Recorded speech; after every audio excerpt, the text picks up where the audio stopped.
Okay. Alrighty, hello everybody, and welcome to the Mario Golf Toadstool Tour 80% Tourney 2021. We are here with a round 2 match between Friskiest and Mageius1 today. I am Sunaido, and I'm joined here by Metal Yoshi, and we're going to be your commentators for today for this round 2 match, man. How you doing? Good.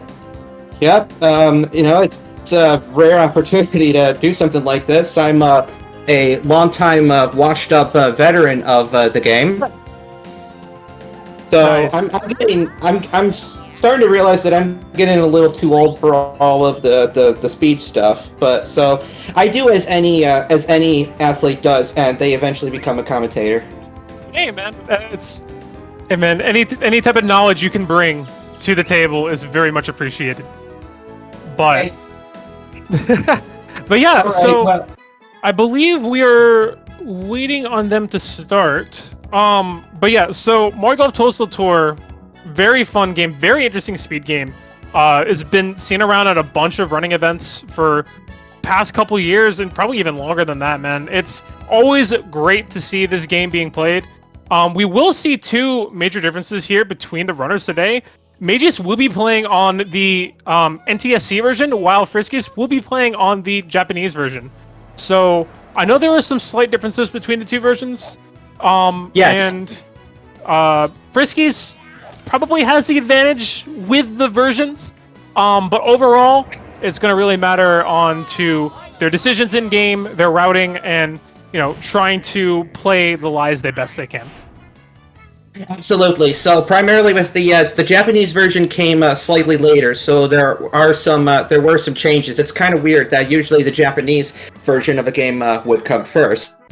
Friskiest not start? Okay, never mind. All right, so we will. So it looks like Friskiest forgot to start their timer. Mageius got a huge head start. It looks like their streams might be desynced more so. But regardless, we're Could be. For sure. So tell us a little bit about Latitude Valley. Okay, so Latitude Valley is the very first tournament of the game, and it just takes you through the simple valley. In this course, there is no wind for the players to worry about, so they could just pretty much, seek the flag. And at a high level, this course actually becomes extremely technical to optimize. For sure. And you both see there, both players sink a par on their first one instead of a birdie. A little unfortunate pushing towards those birdie badges, but still pretty close race so far. And Friskiest's stream seems like it's desynced. Either that or I've noticed. I can check that, but I've noticed that this has sometimes happened where maybe there's like a little bug in the restream. I would hope that that's not the case. Yeah, that can happen sometimes. So it does look like Friskiest has completed hole number 2. 2. Yeah. So he is ahead in the lead currently. Indeed. So yeah, it just goes by so fast. So what's up? So primarily, I can see that Frisky is bringing his experience from Super Rush, playing very low shots, without much aiming or recourse. For sure. So, why is Friskiest going for top spin on some of his driver shots instead of trying to go for like super backspin, high impact? Fascinating question. Raising the impact point of the ball does lower the loft, and that reduces hang time, and so that is a common speedrun tactic that saves approximately a second every time that it's used. As for why backspin or topspin, primarily it's preference and how much that you want the ball to roll. It's not as simple as backspin makes roll less and topspin makes roll more. For sure. That makes sense. I guess it just depending on whether you want the ball to stop immediately or if you want that little extra yardage to push your advantage closer to the hole to make that next shot a little bit easier. That's a pretty good viewing angle there on that green, and Friskiest will be closing out hole 5 here. Has a whole 2-hole lead almost now ahead of Mageius. Yeah, Mages has gotten rain on hole 4 and back flags, so that makes pursuing the elevated green a little tricky, actually. He needed to switch to a Yeah. medium putt there, unfortunate. Yeah, because in rain, there's a few things that happen. One is an overall reduction of loft, of carry, and spin power. But you also have to hit your putts anywhere between 1/3 and half the amount harder. For sure. Rain can be a pain in the side, man. So many things that can go wrong with rain. Yeah, and as the courses get more technical, then you have to be much more careful. No, Latitude, I mean, Latitude at worst, you might have to try a little harder to carry to a green or dodge a tree. For sure. It's going to be really interesting here. Mageius trying to line up the shot going into the end of hole 5. Looks like they're trying to shoot for birdie here and slightly misses the chip in. Unfortunate. But, so not going to get the eagle, but setting up for birdie right now. And Friskiest is running away with this. Gets a birdie on hole 8, moves on to hole 9, almost done with that front 9, and making pretty decent time. We know he started his timer a little bit late, so there's probably going to be probably like a 6-second buffer. Or so, but Yeah. regardless, Frisky is doing a lot of great work here. Yeah, just like you can see the difference in A, shooting immediately, and B, shooting low. That's a couple of seconds every time. For sure. I know definitely, whatchamacallit, that hitting some of those shots immediately can be problematic sometimes, especially when you may have get an unfortunate, unreasonable lie that you're not a fan of. And Frisky is hitting the cleanest of chip-ins to close out hole 9 with an eagle. Great stuff coming there. And Mageius closing out hole 6 with a birdie as well. Was that Mageius' first birdie badge? I believe that was his first birdie badge. And Friskiest is up to 8 currently. Or no, 9. No. Yeah, 8 birdie badges. Yeah. So you do need 50. You do need 50 to unlock Boo before, what is it, Bowser's, or ideally before Peaches? Yeah, before Peaches, because you know it's never worth it to quit out and restart a tournament, because once you select a character and start a tournament, then that's who you're going with. Basically, you can't switch characters. Right. Without losing ample amounts of time doing so. Yeah. Yeah, you always end up losing more time playing an extra hole than you would just proceeding with Waluigi instead of Teresa. Correct. So yeah, very unfortunate putt there. Gonna put them behind 1 birdie badge. Hopefully they have some routing to make up for that in the long term. But Mageius closing in on hole number 8. Unfortunately, getting rain again. I don't think Friskiest has gotten rain at all so far. I think maybe hole 2. Potentially hole 2, yes. That is fair. Which would definitely make that downhill green extra skittish. Oh, for sure. Anytime you're fighting rain downhill, that very much decreases your chances. And we do see Friskiest go for the tactical give up on hole 13. Very long par 5. That's definitely not something you want to waste a lot of time with. So about the give-ups, so there's a cutoff to win every tournament in order to proceed to the next one. Here in Latitude Valley, you need +6 to win. However, if you are skilled enough, then you can use any surplus strokes that you have acquired by getting birdies and eagles to essentially quit a hole after you duff your tee shot. And this incurs a triple par penalty. In exchange for saving like a good 30 seconds not playing that hole. For sure. So, and as we saw on Friskies' side there, just to catch up real quick, we did see him hit a fringe putt chip in for eagle in the rain. So that's going to be a great advantage there. Probably helps him skip a hole later if he needs to. Wait, an eagle from hole 14? Yes, eagle on hole 14. Oh, so that would have been that's a hell of a long shot. Wow, that's probably the hardest par 4 in the course. Especially with hitting it from the fringe as well. It might have even been from the rough. But Frisky is making great time right now, looking for about a sub 9, I would say, from hole 16. And he hits the hole in 1 on par 3 for hole 16. And that That's definitely Wow. going to save a lot of time. That's 10 seconds almost. And that gives him the opportunity to skip this par 5 here. Going to put him at +5 after the give up. Oh yeah, if any of you had bingo cards that Razard created and was passing out, yeah, mark it up. Friskiest on hole 18. Definitely going to be...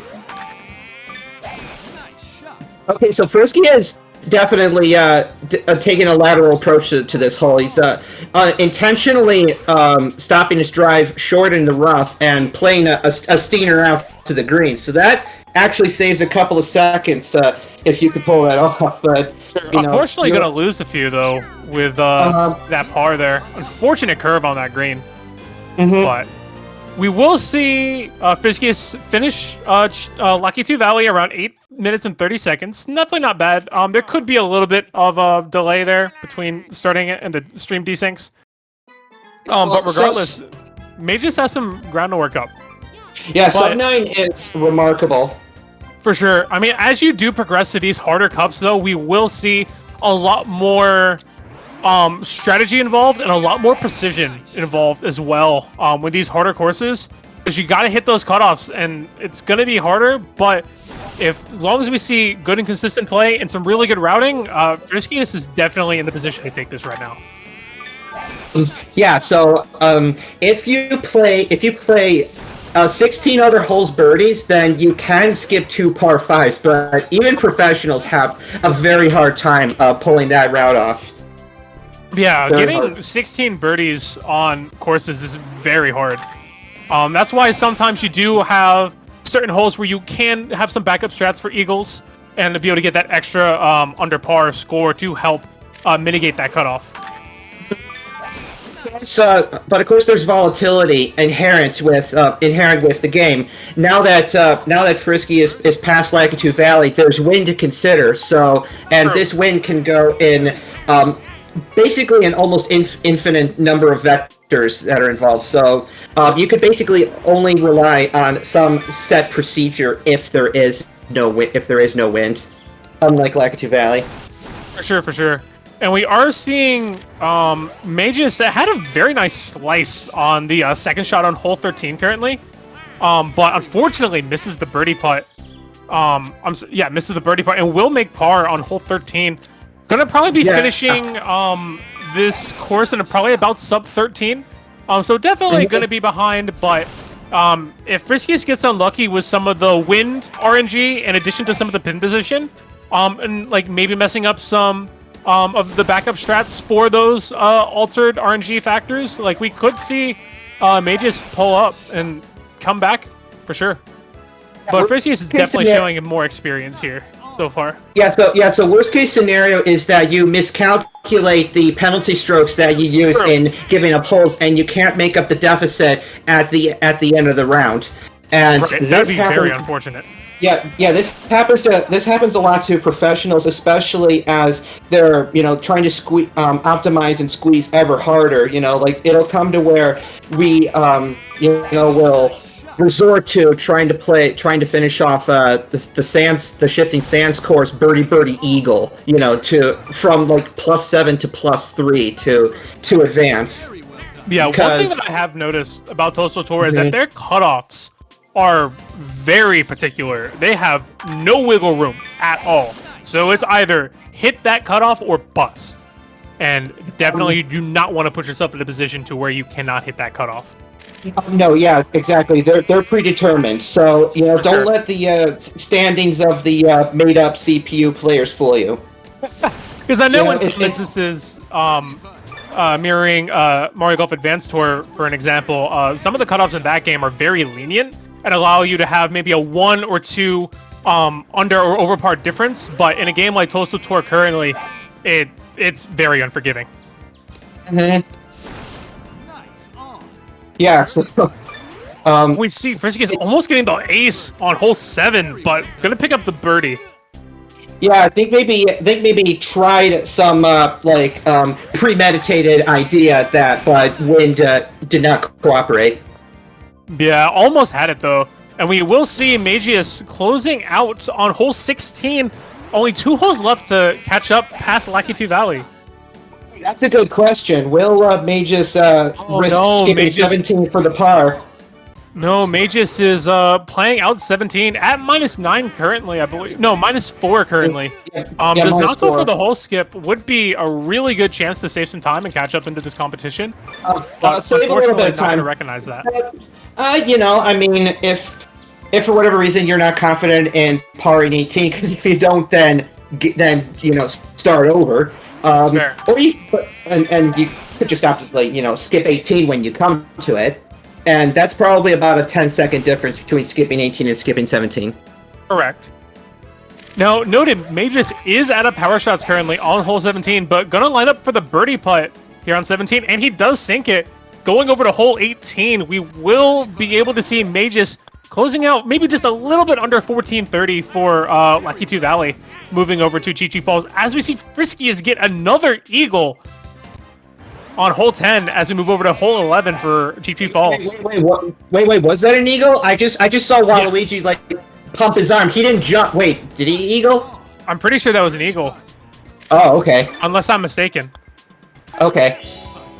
All right. Yeah, this all just goes by so fast. Okay, my apologies. No, that was a birdie on hole 10. Yeah. When he spins his arm, that's birdie, and when he does the splits and Michael Jackson dance, then that's eagle. Got you. Friskiest, though, making very quick work of this course. So, what are some of the more, I guess, particular nuances between Chi-Chi Falls and Latitude Valley? Is it more wind?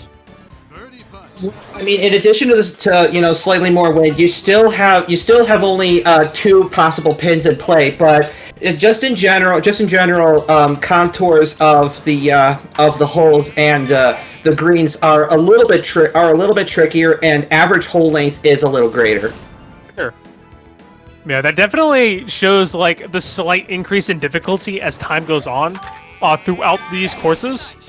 It definitely shows like how different strategies you need to formulate in order to you know, make it the fastest and still like make it to where you can hit a decent score under par as well.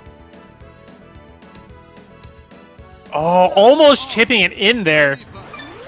Gonna get the birdie here on hole 13 though, and Friskiest is just running away with this. Gonna be finishing Chi-Chi Falls, looks like under 20 minutes. Hole in full 14 right now, and it's gonna skip the par 4. Very interesting choice. Gonna put him at +6. Okay, yeah, I had a little buff out, so I need to reload the thing again. So yeah, no take worries. over for a few seconds. Yeah, I got you, man. Yeah, there's still a little bit of a storm in Southwest Mich. Oh, a little Lord. bit. Hopefully none of the power goes out. Well, not around here at least. There was a heckin' squall about 3 hours back that lasted all of a couple minutes. Oh no! But no harm done around here. That's good. That's good at least. No, we will see. Friskiest did skip the hole 14 to go up +6 and is currently at +5 on 16. Oh, okay. All right. I'm back at that point. Okay. Yeah, no worries. So Friskiest does have to hit the cutoff of +4 here on Chi-Chi Valley. So he does hit the birdie here, puts him down to +4. So he needs to play very solid within these next 2 holes to make sure he does not miss that cutoff. Yeah, and there's no shame in skipping a par 4 instead of a par 5, even if it's, you know, you have the strokes to spare, because there's just some par 4s that are just either so technical or just so disgusting to try to play quickly, such as Chi-Chi Falls 14, where there's a giant tree that blocks where both pins would be. So you have to be very comfortable with your impact point to maneuver around and have a decent putt. That was a very phenomenal second shot there from Friskiest. Curving that around the tree perfectly, and we will see the chip-in birdie on hole 17, and that's going to be another birdie badge in the pocket for Friskiest. Okay, so yeah, that's the 28. Okay, that's a good pace for sure. So we will see, I believe, a sub 18 for Chi-Chi Falls.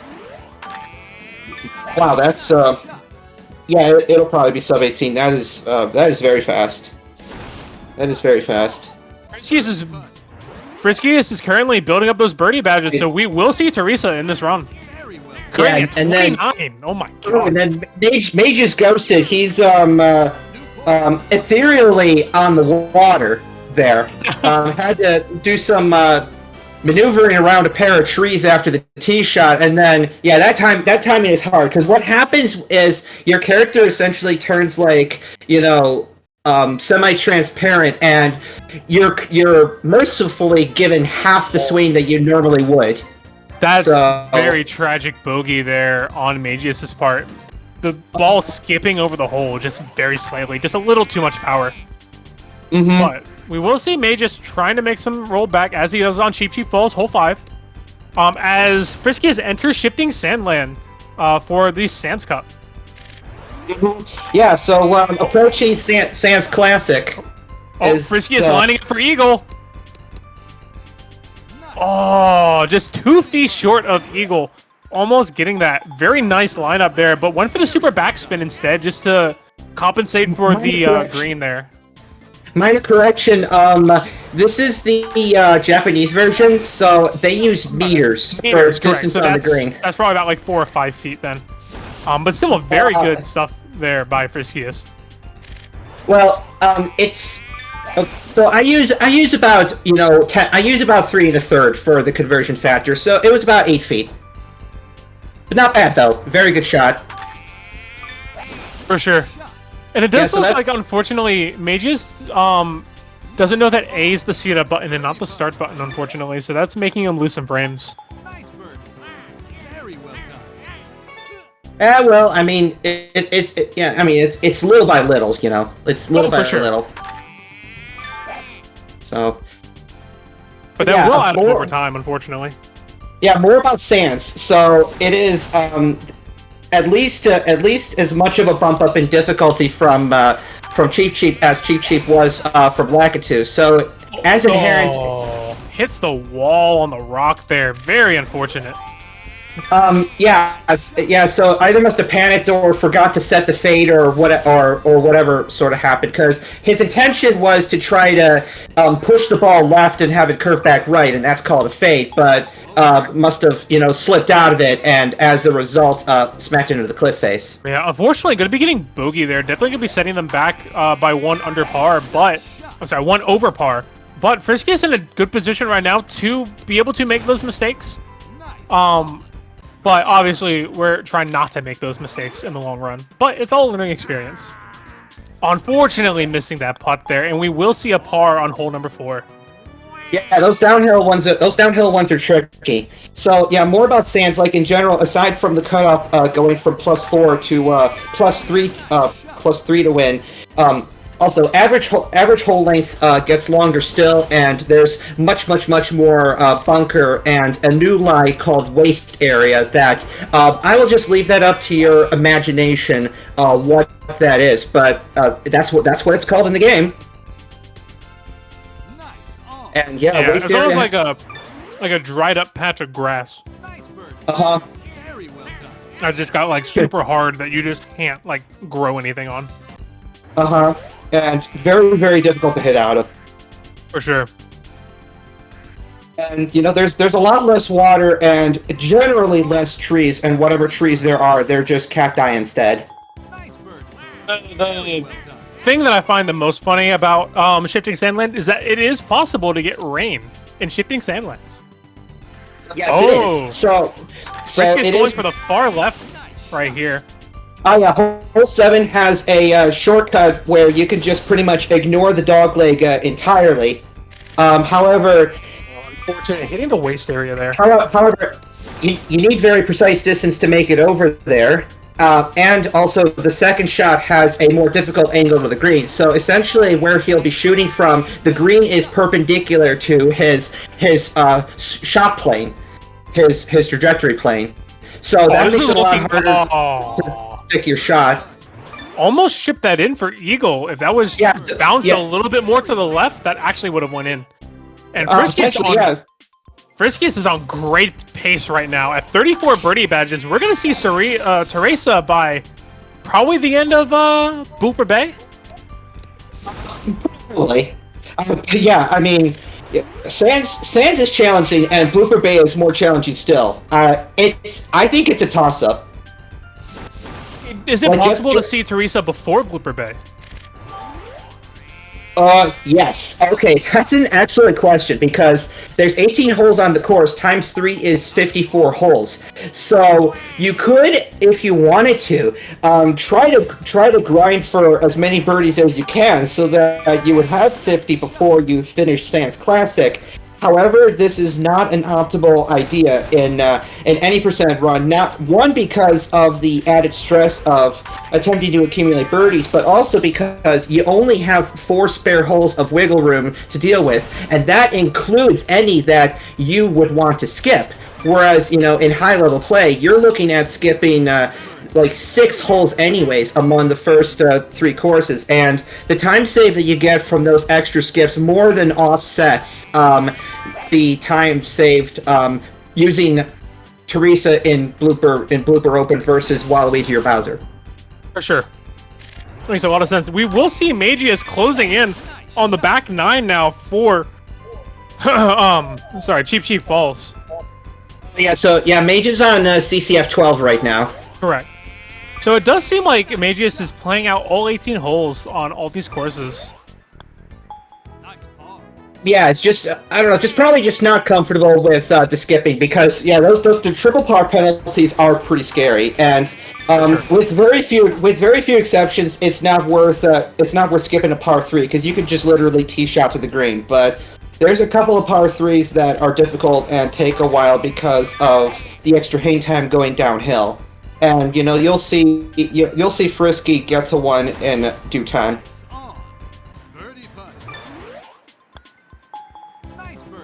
The one thing to note, we will see Mageius play that dreaded Cheap Falls hole 14. And unfortunately, Mageius does hit rain here on 13. That's going to definitely hinder their progress. Yes, but thankfully gets what, in my opinion, is the better flag of the 2 you can get. So I didn't touch on this. So there's 4 possible pin locations for every hole in the game across all the modes that you play. In the standard tournaments that are being played here from New Game in an any percent run, for the first 3 courses, 2 of those pins are used and are allocated randomly via frame-dependent RNG. From Blooper Open onward, 3 of the pins are in play. So, on hole 13 there, that even though that particular flag is further away, it's on flatter ground, whereas the other flag on the right side is on what I think is a pretty egregious slope. It definitely does not look fun. Mm-hmm. Yeah, so thankfully Mage got the other one. Now hole 14. So you have 2 flags here. So on that topic, so one of them is on the far right side, and I think that's the better one. However, you should allow yourself enough room to maneuver around the tree to get there. Yep, that's the one that Mage got. So the smart play is to draw around the tree and, don't attack the flag directly because you have a flat putt as long as you're anywhere on the green there. Whereas if you get center flag, then, you just got to do the best you can. Draw fade or whatever. For sure. Oh, Friskiest had a very good approach to there onto the green. Yeah, that's 37 birdie badges. Yeah, so that was a big approach there. 15 can be a difficult one maneuvering around the big stalagmite there. For sure. And I would assume I kind of, phased out, but I can only presume that he skipped hole 14 because hole 14 is a magnum opus and it's terrible. Yes, he did in fact skip hole 14. Oh, very nice chip in. Picking up another birdie, cleaning it up to 38. Yeah, so so you can make good use of the impact point to, very finely control your approaches. So, like, if you're overhitting them, then you can add loft to, actually, ironically, both decrease carry and roll. So that is what Frisky had to do in order to control what would have otherwise been overhit. And if you combine those sort of tactics with topspin or backspin, the possibilities are endless. Oh, and unfortunately, Mageius uses their last power shot on hole 16 here. Yeah, so, I mean, power shots aren't really necessary.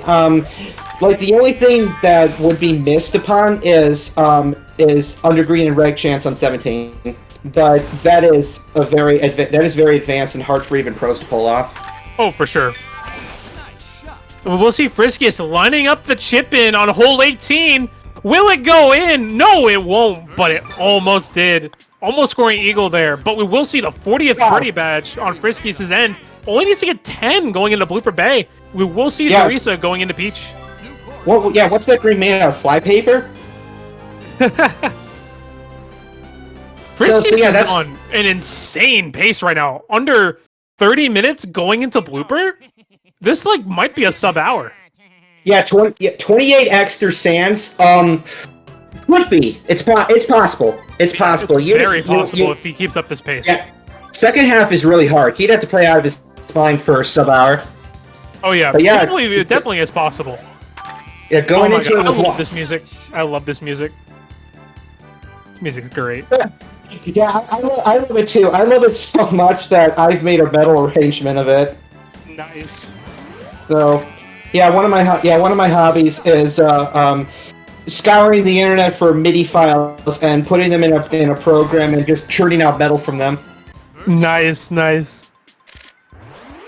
But yeah, we will see a very long putt.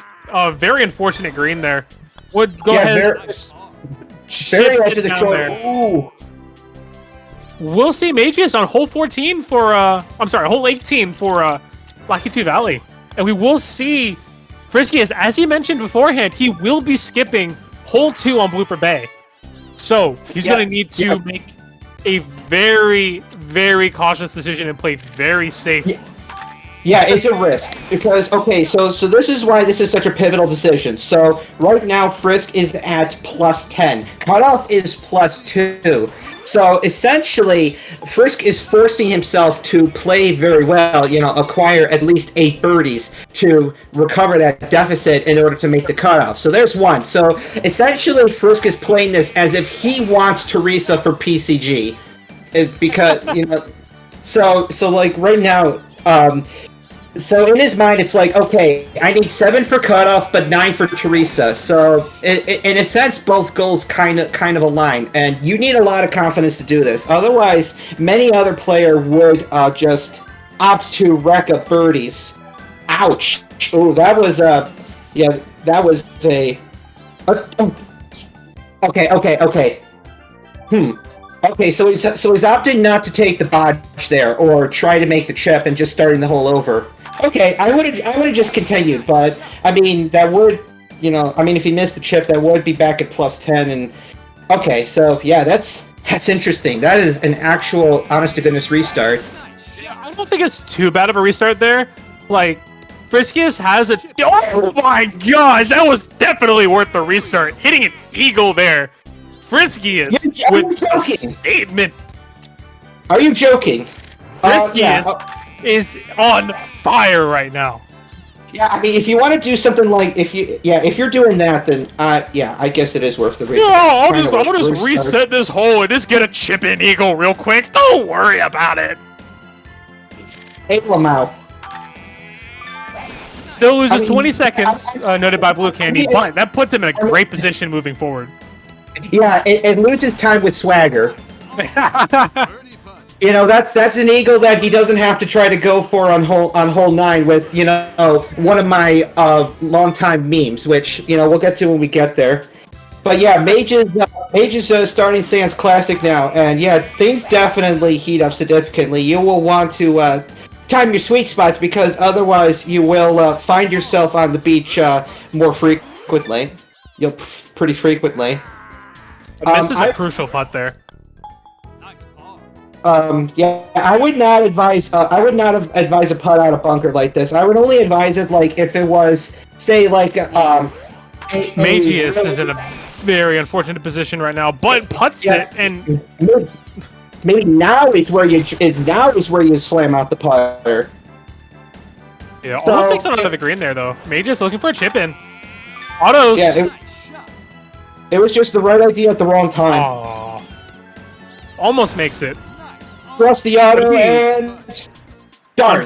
1.3 squared. Unfortunate there, going in for the... Yeah, that's just one of my weird things, is I've had a... Wow, big putt from Frisky. That is 44 badges. That was 12.6 meters, which mathematics, don't let me down, that's over 40 feet. For sure. So yeah, anything over 30 or anything that you use the middle or long putt for when you sink it, then that's when you get the fireworks, and that's when the game says fantastic putt. Oh yeah, for sure. This is a very long putt here coming from Friskiest. Sinks it. Another birdie on the board. 5 more to go until we see Teresa. Teresa going to be making her debut here on today's stream in round 2. Oh, right, wait. Was that intentional? All right, so big question. Is he going for the shadow? Oh, he's playing the short shot. Okay, yeah, that is intentional because because if he hit any harder, he would be inside the anchor, and then that gives him a low driver out to that stretch out there. Gotcha. And depending on where he's at, he might or might not have a tree anyway. So yeah, perfect. So if you're not going for the shadow of the palm, then that's how you do things. That's how you do things. Whereas, I mean, very unfortunate green lie there. Gonna be hole 9 with a par though. Yeah, hole 9 has a wacky green. Yeah, I see that it was Spy Fox that came up with that particular route. So that's what's great about the Toadstool community is that everyone always comes up with some idea that over time becomes standard. You have so many holes and you have myriad ways of conquering them. And all this stuff that when I broadcast and I call, the downplays and all that, I mean, I guess as it turns out, some of them are incredibly stupid, like, say, Shadow of the Palm, and some of them become standard, like on a later course, there's a so-called boardwalk strat that is now standard. Nice. So, yeah. Yeah, so Mage is carefully calculating hole 5. That is a tough one. It is a long par 4 with the dog leg. So yeah, I think that's the right move. Is playing short with topspin. Tough putt still, regardless of what you do. That is the tough flag where you have to carry over a pop bunker. That was a very unfortunate slope there on that hill. Yeah. Friskiest opting for a bogey there on hole 11. Very, very severe slope on hole 11, and unfortunately, from what I might have seen, maybe fell back on the habit of Super Rush, where you can just slam a putt as hard as you please, as long as the line is right and it goes in. You cannot get away with that in this game because there's no pin guarding you unless you're outside the green. So you could overhit by 6 feet tops.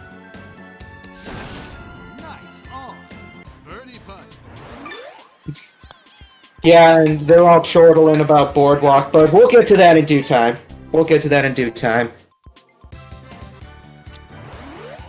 So that's number 46 for Friskiest now. Mage on sand 7 is taking the long way, which I could understand because it can still be executed very quickly, and we've seen Frisk fall short on that route earlier, so. You have to be very confident with your marks to get the undergreen and reg, or as we've affectionately known in the community, UGIR, which is UGIR, undergreen and regulation. We all have our words. Very long putt coming here. Nice. Yeah, and then back at Frisk, he split his lungs with blood and thunder when he saw the white whale and snagged badge number 47. Meanwhile, Mage on 7 is in a weird spot. I think there's room to chip out of there, but I guess if he's so inclined, the sand is going to put up a little more resistance than that. I think. Slope was really weird for him. He was hitting almost on like a ledge, but he's going to be closing out hole 7 though, making some decent time right here, going into finishing up the front 9 on sands. Oh, very long putt in the rain. Unfortunately, Friskiest is not going to get that. But he's going to chip it in here for par. Going into hole 15, needs 3 more birdies. Yeah, I think he's on 40. Yeah, I think it was 47. Yeah, because it was 47 through the Moby Dick hole. Yeah. So we will have to see Friskiest close out 3 birdies within these last 4 holes. Almost hits the bunker there, and that's a very unfortunate lie. Can he make it to the hole? Oh well, yes and no. He's gonna have to embrace the fast fairway. Can he do it? Oh, that's the thing I should mention. That is the thing of beauty. That is what we call. And he sinks it in for the 48.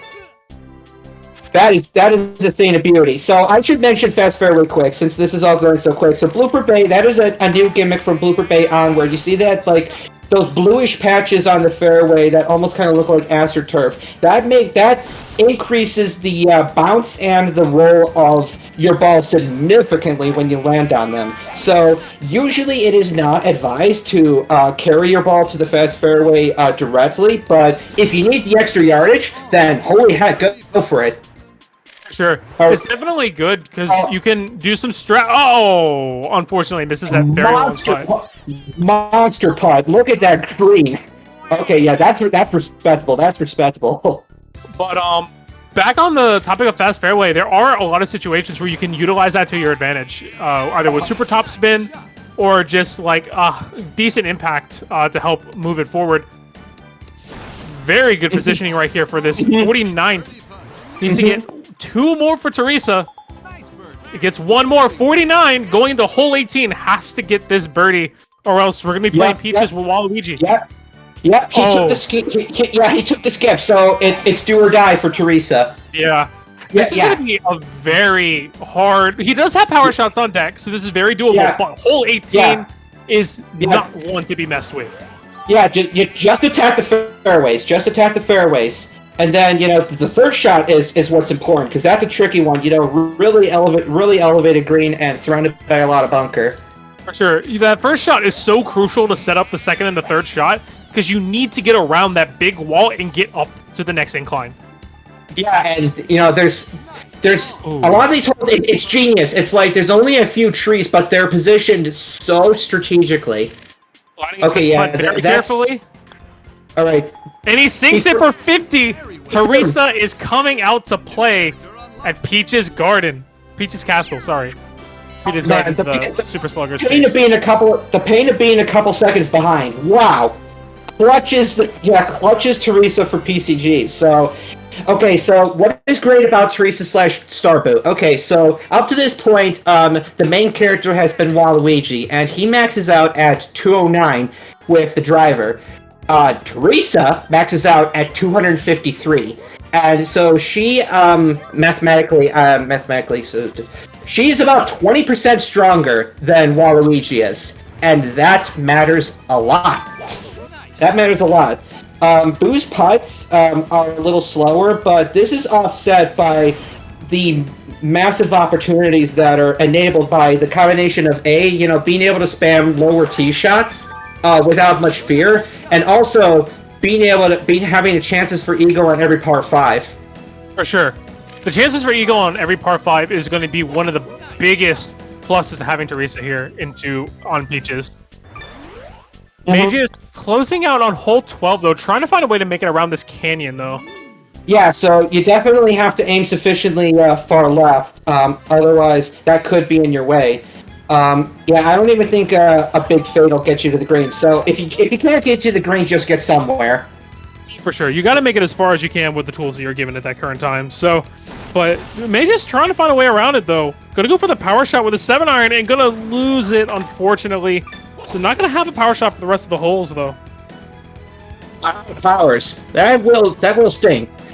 So it is still possible to get all greens in regulation. You do have to be very assertive with your drives. And switching over to Frisk, he just finished hole 2. Got inside a 1.5 putt to cleanly sealed birdie. So hole 3 here is what we've affectionately dubbed Mount Mushmore. As you can see from the 4 butts that are carved into the mound there, in an uncanny resemblance to the monument in South Dakota. And if you actually pull up photos, it is scary how similar, like, say, Yoshi looks like how close Luigi looks like to Teddy Roosevelt, and Yoshi looks like to Lincoln. It's scary. It's not coincidence. So yeah. So yeah, Mount Mushmore. Mount Mushmore. So yeah, Oh, very unfortunate lie here. Friskiest needs to play it safe and hit the front side of the screen now. Unfortunately, not able to get close enough to it because of that fast fairway in the way. Yeah, so I mean, even I probably wouldn't miss the megalodon shot of doing a Steiner with backspin off the fast fairway to the green, because that is a very advanced route that can be done, and even an unstar character can eagle this hole, but I have not seen anyone but me actually do it in a run. Yeah, very nice putt by Friskiest there.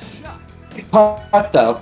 And then Mage is carefully navigating the labyrinth that is Sans 14. It is essentially just like almost like a giant circle, you know, with these canyon walls. So you will have to occasionally make impact adjustments, you know, to dodge cat dive, dodge canyon walls.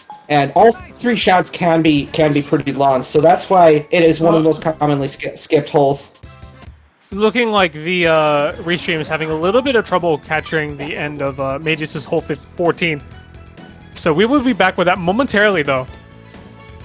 Friskiest unfortunately hitting the water. You can mark that one off your bingo cards. Oh no! Yeah, and it wasn't even off the stem either, which is comprised of fast fairway. Yeah, very unfortunate. So we'll see a bogey on hole 6. Yeah, so I don't even know what's on all the bingo cards, so hopefully people have been paying attention. And if you happen to have gotten a bingo, but I know that quite a few of them are dependent on the ultimate course of the game, so, you know, we'll just have to see. But let me just briefly go into the splendor that is Peach's Castle Grounds and its gimmicks, since we've kind of gone past them. We've kind of ignored them. So, in this course, there are warp pipes where if you land in one hole, then it'll take you out of its conjugate, almost kind of like Portal in a way. And then there's chain chomp pits that are just basically rocky pits where chain chomps will chase your ball, and if the ball comes to rest there, then it's OB. And this here is the Bob-omb Battlefield hole, where this is a spiral mountain that goes up counterclockwise, and if you play an assertive enough drive, you can just take a giant shortcut, which is kind of like Mario 64, except not inside the mound. That would be awesome if there was like a warp inside the mound. That would be tight. Yeah. I remember the first time I played Peach's Castle Grounds hole 8. I was so confused. But yeah. Great eagle from Friskiest there, almost clutching an albatross actually with that approach. But Mageius gonna be closing out hole 16 over there on Sands. Gonna be finishing this up very soon. Maybe can try and get this under 50 minutes. It looks like. Really, just depends on the timing of these last two holes. Most likely, yeah.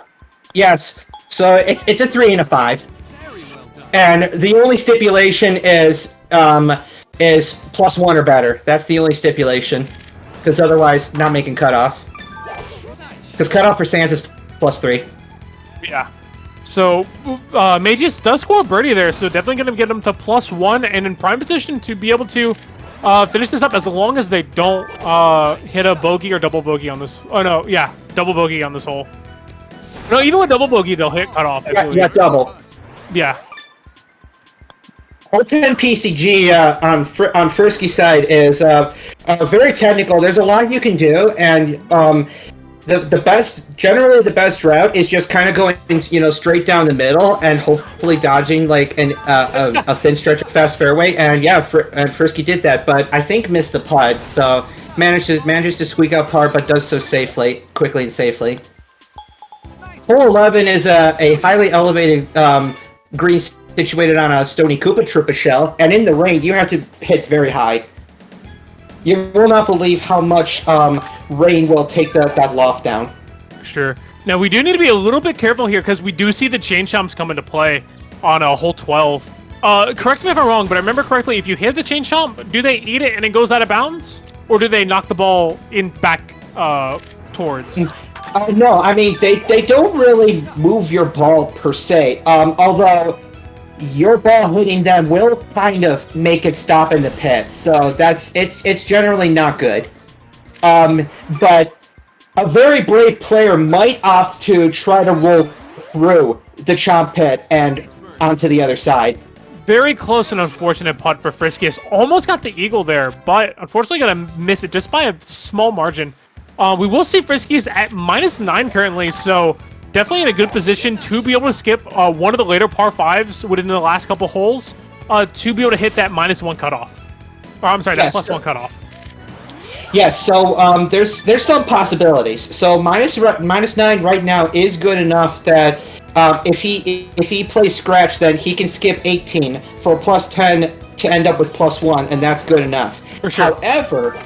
However, I'm just kind of running the math myself here, but if you opt to say instead skip 16 and 17 for 14 penalty strokes, then you would need to birdie the other 4 holes, which is not looking like it's happening. And I highly doubt he would. I highly doubt he would do something like that.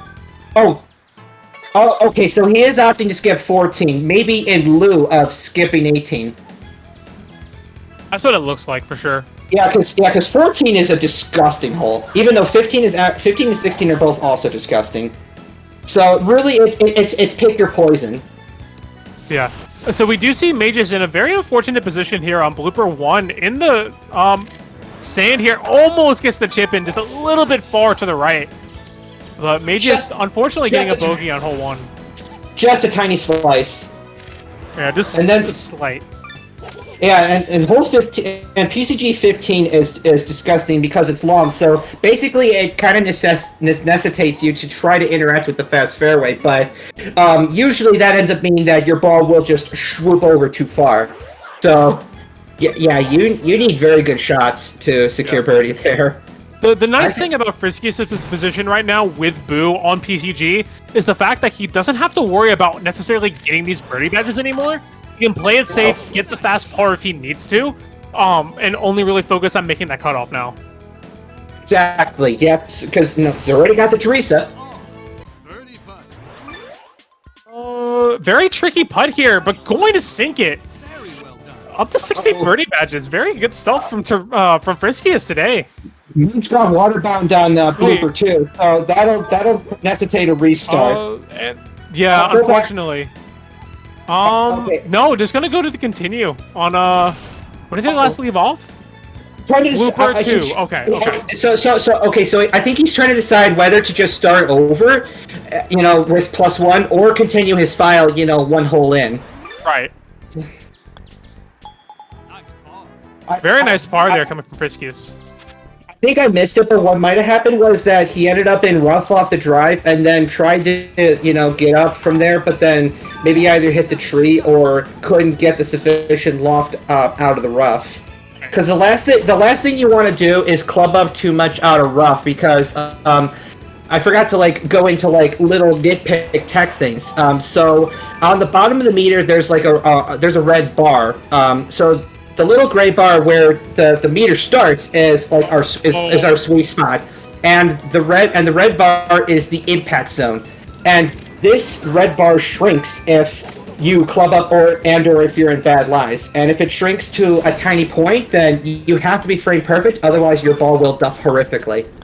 For sure. So it was a very unfortunate shot from Friskiest there, going to go into the water there and hits a bogey, but still hits the -1, fortunately.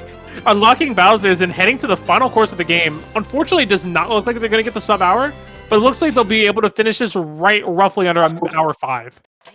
Yeah, Mage was on pace for double bogey, because blooper 2 is definitely a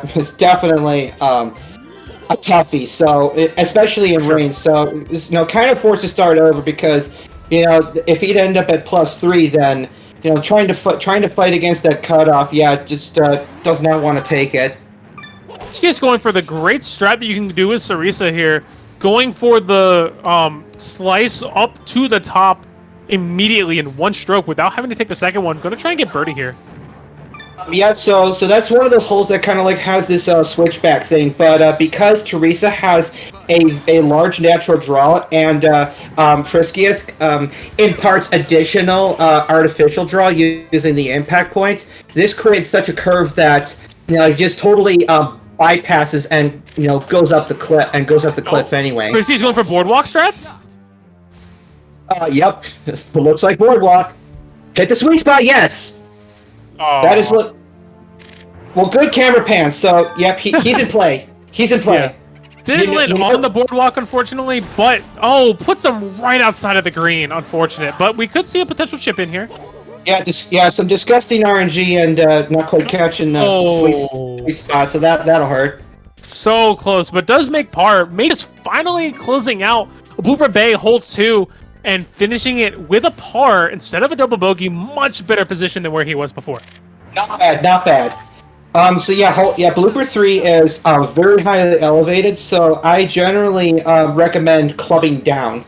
But, I mean, if you're brave, you could pursue it with a driver. It's just hard to stop.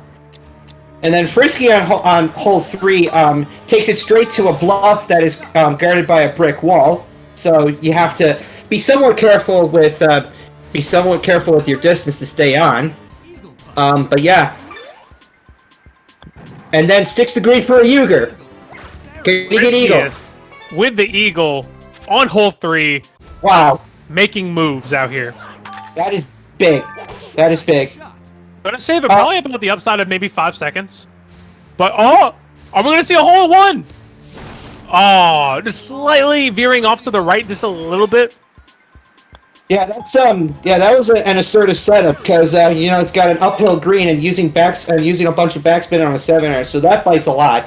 Oh, got a question in chat there. Does topspin make the ball kick off the bluff wall? Excellent question. This is a somewhat technical question. So I've discovered empirically through gameplay that when you ricochet off of a hard surface with topspin, your ball will kick off harder than if it hits it with no spin and least of all with backspin.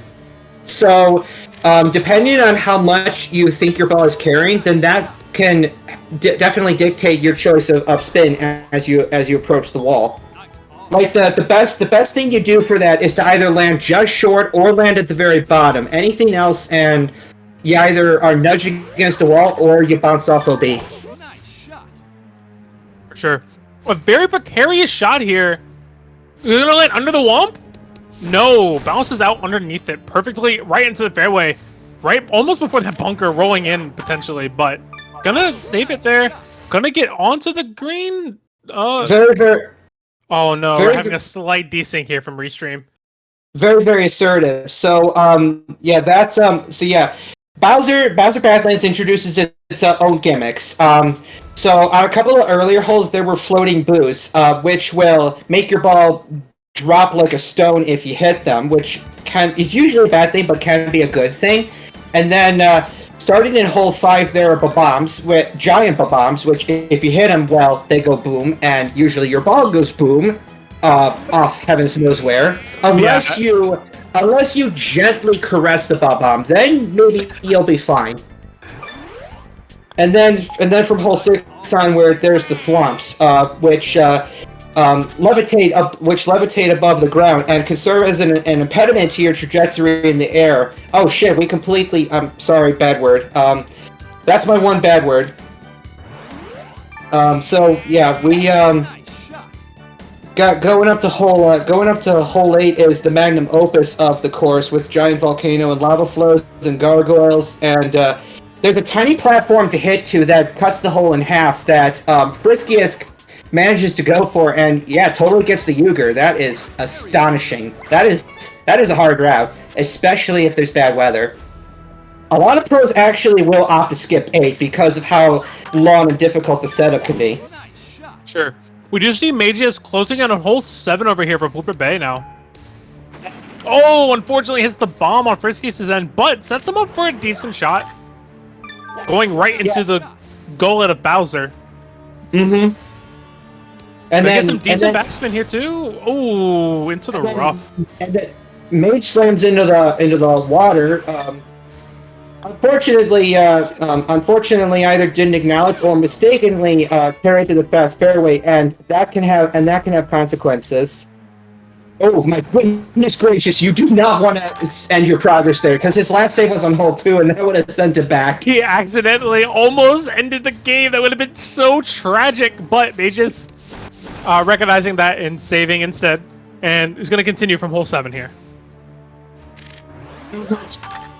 Yeah, so hole 7 is a tricky one. You got a couple of options. Either you can go to the left, which definitely requires a strong shot, but is generally safer, but your playing to the green is a little bit oblique.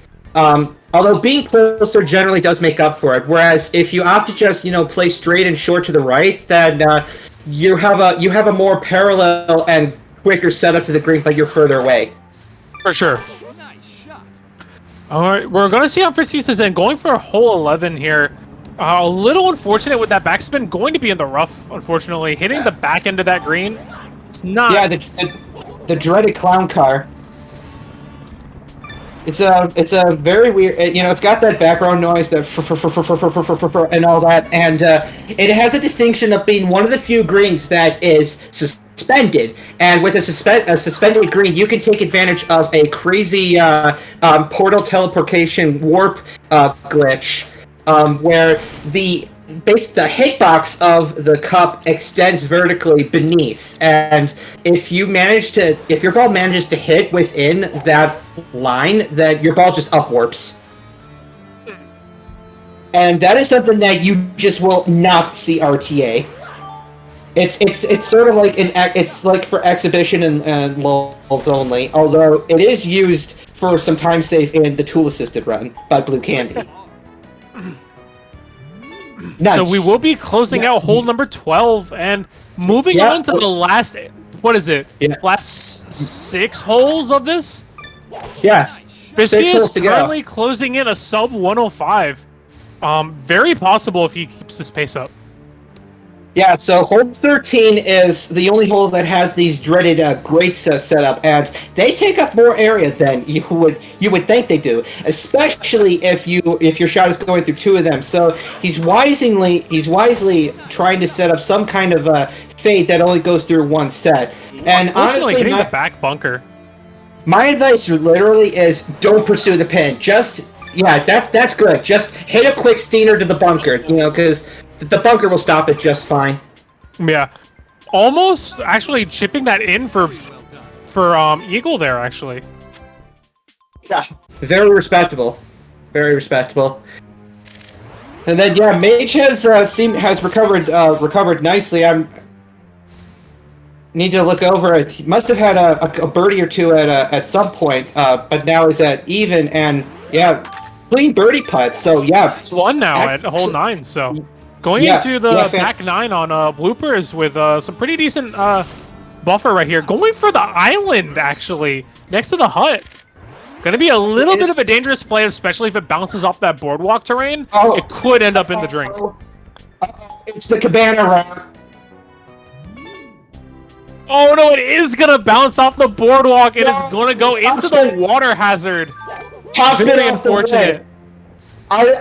I showed him this route, and I have no idea why. Why did you do this, Metal? This is all your fault. I don't know, because, people... You take responsibility for this, men's. People want to see the Don plays. And, it's up to him. It's up to him if he wants to go for it. For sure. Very tricky lie on Friskiest' part right now. Needs to get out of this bunker, but, hits the edge of that bunker and lands in the rough. Very unfortunate. Gonna cost him a stroke, but gonna break bogey on this hole. Can afford it though. That must have been just like a panic hook or something like that. Probably in the midst of adjusting because he realized he was hitting far too hard. So that's probably the underlying cause there. We'll see Friskiest skip hole 16. Going at +1 here, going to the last 2 holes. He is so close to hitting this PB. Needs a birdie. And these 2 are no cakewalk. This hole is bounces off the wump. This is a terrible lie. lives. He has to restart this hole. Very unfortunate. Yeah, I would recommend a restart because part is going to be a difficult ask even from something like that. Definitely needs to play this a bit safer. Going all the way with impact to the right this mage. time. You just got to double tap those short ones, man. Oof, that is a bodge. That is a bodge.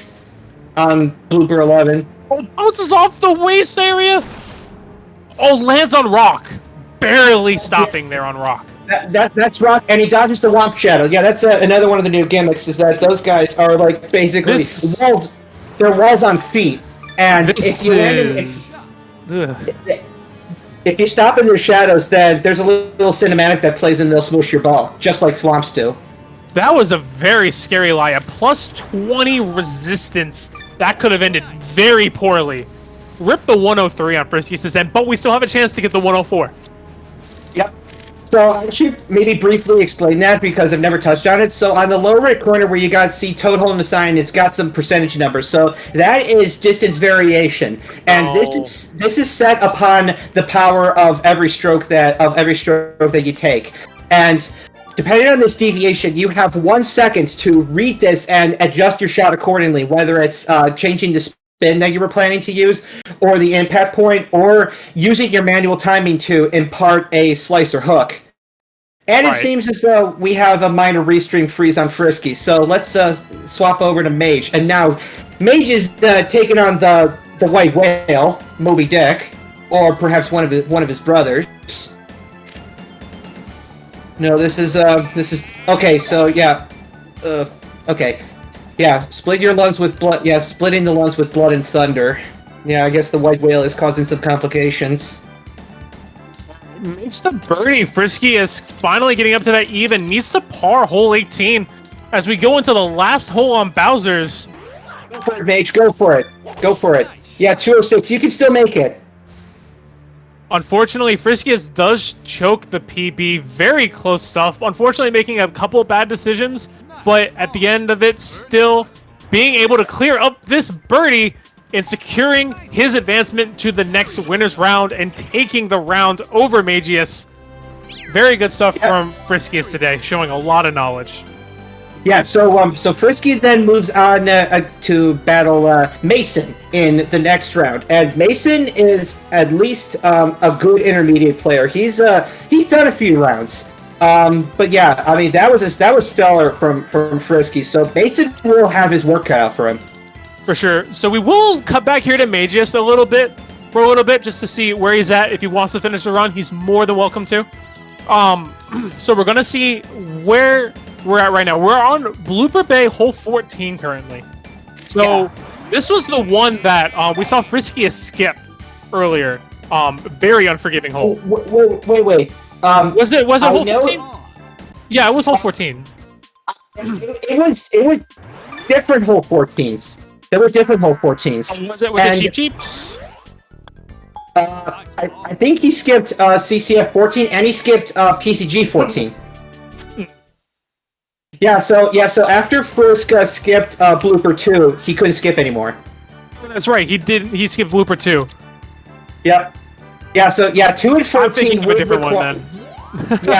you would need birdies on every other hole because then you would have let me see, 16 birdies against 18 penalty strokes for +2. Yeah, so blue candy. So he got me there. So Friskiest, definitely don't go anywhere yet. Please stay around. As soon as Mageius is done with his run, we will drag you into the call for an interview. So don't go too far yet. Stay in the VC, chill, and just watch some more Mario Golf from Mageius over here. So Mageius over here right now. Where are we at right now? Hole 15, par 4. Very decent shot there, going on to the approach on this green. Oh, just a little bit short. Almost goes into the water, but he hits the replay. So nice, you gotta see it twice. Yeah, that's that could be a tendency when mashing backspin out of panic. Yeah, I've done that my fair share of times. Yeah, 15 is nutty and it can take a while. So it is a very valid choice for a par 4 skip because you're first going way up and then you're going way down. Right. But good recovery. Good recovery for Mageius, going for par, but we are at +0 right now, going into hole 16. So yeah, this hole splits off. So which route is he taking? He has Mage has powers, so has the option to do either or. Oh, going for the bottom. This is an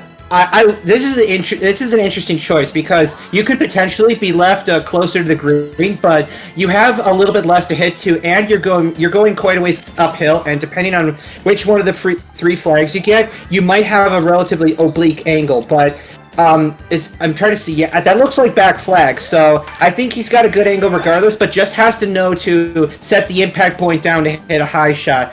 Or he can do things safely and just go past and come back up and down for par. That is valid as well. So if I remember correctly, the cutoff for Blooper Bay is +2, correct? Correct. All right. So Mageius has to play these last 3 holes very carefully. If he gets a bogey on any of these holes, he needs to be very careful. So yeah, this is kind of a weird chip. So don't go too far, man. Yeah, that's going to be a very just a little bit short. I don't think that's going to make it either. Yeah. Oh. Yeah, needs some major aggro. You see how much those lines are moving? You got to aim. You have to physically aim against those. So we'll see the reset here. Going back into hole 16, definitely needs to clean up the play just a little bit to try and make that whatchamacallit, just to make that approach onto the green a bit more favorable. Yeah, it's not enough to just, be pointing at the cup. Like you notice that not just on the green, but on any surface near the landing point that you're going for, there's little lines that are like, color-coded, and they kind of move in a certain way. So the movement is indicative of how that particular those areas are sloping. So it's almost kind of like, a vector grid for all of you like high math people or something like that. Almost like one of those. Yeah, it's almost like a vector grid, really. That's one way to look at it.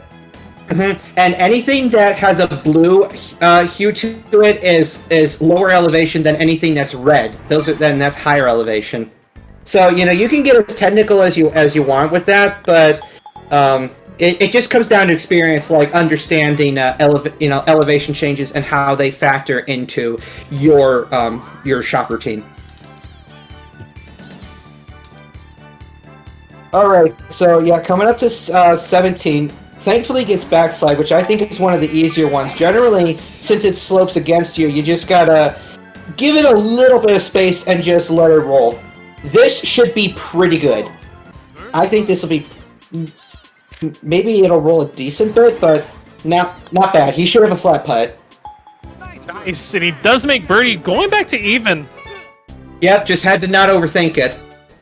Just because you see slope past the hole, I mean, it's past the hole, so, just, focus on the hole.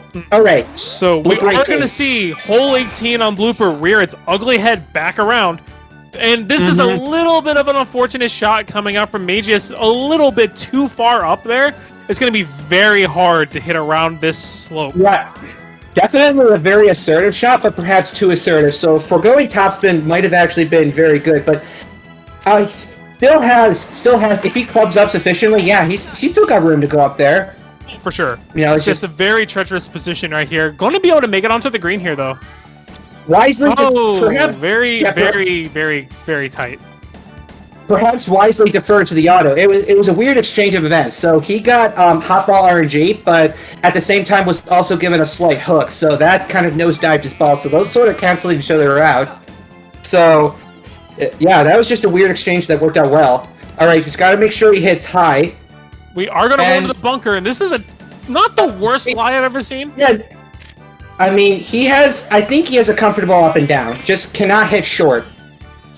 Okay. 1 putt into the hole will do this for par. That's a little too short. And we will hit it for bogey. +1 to finish. Yeah, you don't wanna like things by toggling the meter and then trying to go short of the meter. You just wanna either have the meter where you want it to be, your reference to be, or just ignore it and math it out in your head. Because how the grid goes is that you typically have 4 segments on your full shots, whereas with putting it's down to 3, and if you're putting in rain, then it goes back up to 4. And the distance of your putter is split evenly, like linearly along that spectrum. Right.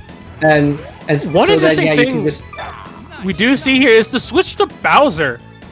Yes. So, I've talked to Mage before, the run, and I've been sort of watching his practice sessions, and he's bound and determined to try to make up for the lack of Teresa on these tougher courses, and he's doing so with power. So Bowser's low control stat means that if you are mistiming sweet spots, then you will see the deviations will be very noticeable.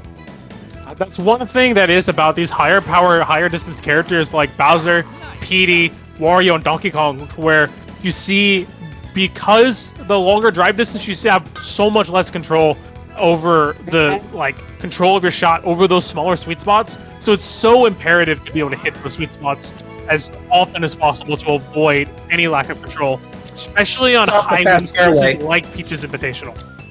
Yeah, big bounce off the fast fairway and glances off the pipe and still remains safe, albeit with a slightly sus lie. But yeah, he definitely has a green reg possibility. And you'll notice this is a technique that I taught him once he, was bound and determined to, use Bowser. I'm like, fine, but let me teach you something. Bowser has a natural draw. So if you set your impact point to the left side, then that will add an artificial fade that sort of cancels it out. Almost think of it like an acid-base reaction. Bowser's laying down some, natural acid. And then, if you go all basic with it, then they neutralize, and that distance that is spent curving is instead made straight. So essentially, he's making Bowser even stronger by adding a good 10 yards of carry with each of his drives. For sure. And this technique is key to really making Bowser shine and giving him opportunities, ego opportunities that are just totally absent to every other star character. One thing, this man Metal Yoshi bringing us back to high school chemistry class, man. Showing us the science behind Bowser. Yes. Bowsernomics. Yes. Basics. Basics. Couponomics. Yeah. So, one thing they tell you not to do in chemistry class is, of course, to drop the bass. Yeah. That is very true. You do not want to drop the bass. It's a pain to clean up. That was a sus putt that still stuck clear. It worked out. Unfortunate bogey though. So going into Mount Mushmore with one's over, has got the front flag. So this is one of those where you probably don't want to overhit. That's why you call it Mount Mushmore. I literally never noticed the faces. Yeah, dude, Lincoln is totally Teddy there. So with this overhit, Mage is going to have a heck of a putt going down here. In fact, it goes so far down, he could get away with going down to short. He could. We will sink the par. Sink the par. Yeah, he's got a ways back up, nice and straight. For sure. So, is he going for the pipe strats? You'll pipe it up? Pipe it up. Pipe it up. He totally can. Oh. Everyone can.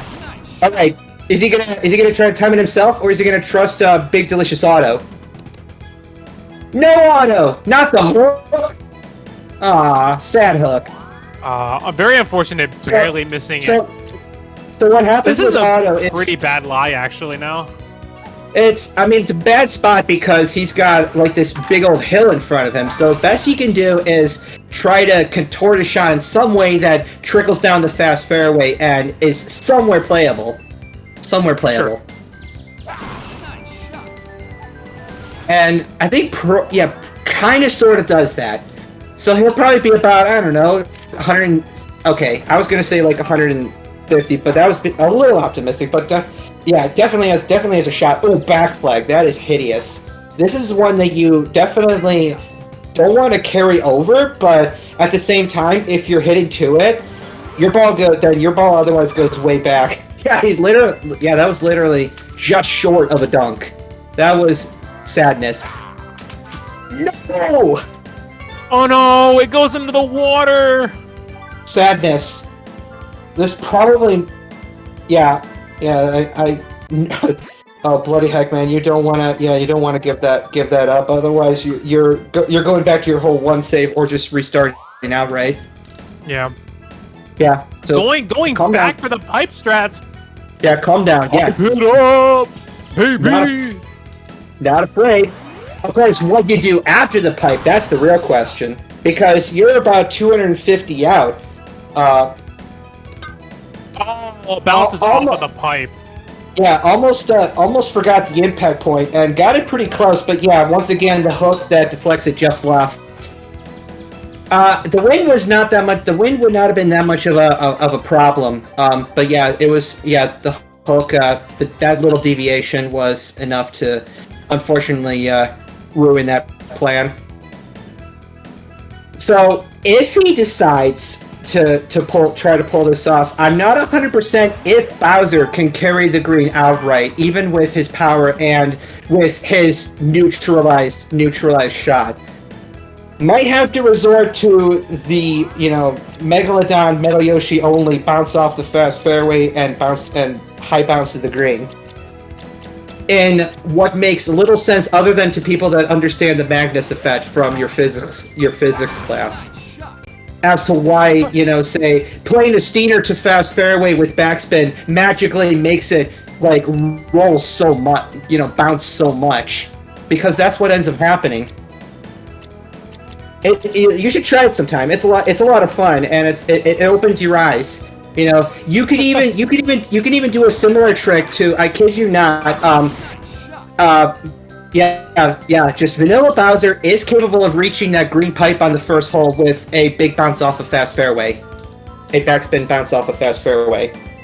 Sure. But it requires a lot of gumption and just knowing that we that's get even the possible. chip in on hole 4, putting him back to ±0. Immaculate shot. Immaculate, straight as an arrow. That's what you need. That's what you need from Bowser. Because if you miss, then you might miss the cup.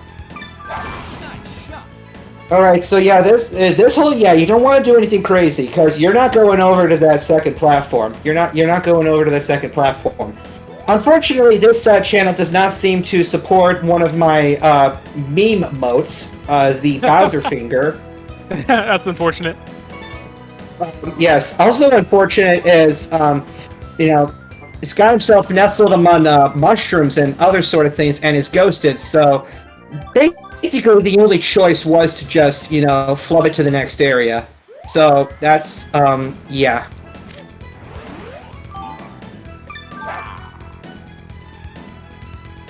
I'm trying to figure out what that Discord ping is about. Someone's saying about the game getting there or whatever, but I'll look into that. I'll look into that later. I don't know if that was you, San. Oh no, I was just asking. For your match. Oh, for your match. Yeah. Okay. Yeah. Okay. Seeing all this Mario Golf action makes me want to play, man. Love this game. Yeah. Yeah, it's I don't know. I struggle to come up with adjectives sometimes when I try to describe people, the feeling. Weird words like, you have to dig into the weird sometimes, like visceral or zen or I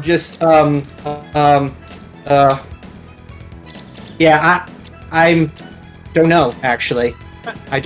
Oh, good. So tell us a little bit more about Peach's Castle Grounds. Okay, so I only talked a little bit about the various gimmicks in there. So on several holes there feature the warp pipes that kind of act like portals that if you land in one, then your ball comes out of the conjugate pipe elsewhere in the hole, which can be a good thing or a bad thing. And then there's the aforementioned chain chomp pits that also make a return in Bow's Badlands that are rocky pits that your ball you can roll through, but if your ball comes to rest in them, then it counts as out of bounds and you have to take a penalty and reshoot. And that's bad. Sure. You know, it continues using the fast fairway in gimmicky ways.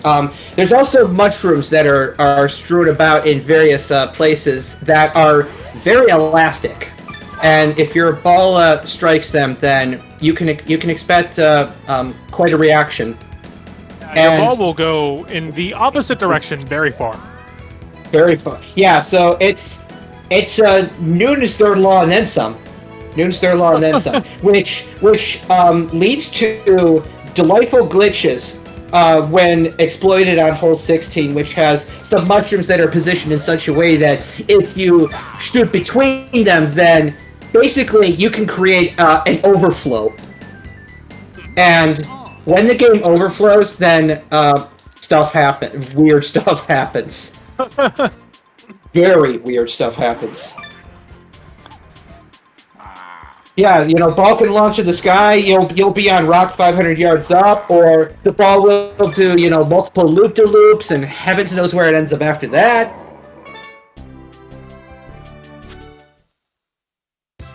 Oh boy, moving forward with the Bodge on 7. That's I would have restarted just because 7 is one of the simpler holes on the course. Like if it were like akin to a real course, which it absolutely is not, and it had like a scorecard that had those handicap ratings, PCG 17 would probably be at least like 16, 17, or 18 on the card. Nonetheless, we approach hole 8, which is we return to that clockwise spiraling Babam Battlefield Mountain, and you know, I have taught him this route, so he's just got to find the loft and maybe use a power shot. I definitely recommend using a power shot for that little bit of extra loft.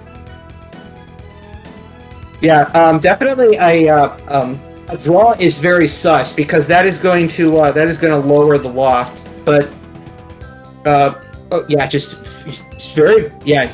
definitely wants to get close, but you don't have to get close. You just gotta. In fact, ironically, you want to be not too close because otherwise the rock's going to be in your way. Right. Unfortunately, we are experiencing more restream desyncs, unfortunately, so bear with us while it comes back. A little bit of buffering, but in the meantime, Frisky is practicing his tee shots. There are a multitude of side games and in fact, going through those side games will unlock Boss Paku, PT Piranha. The strongest character in the game. Hits absurdly high and absurdly straight and absurdly far, but good luck controlling him. So yeah, we're back on the other side, and looks like fourth shot is now with this high wedge. This ball will stick like a dead cat, so doesn't want to aim too far away from the cup. I mean, not past it, but not too far away either.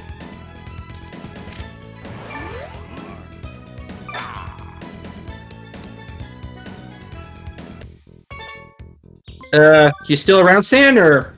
Yeah, I'm here. Oh, okay. All right. I just didn't want to steal any Lucky 2 Thunder or anything. No, you're like fine. That.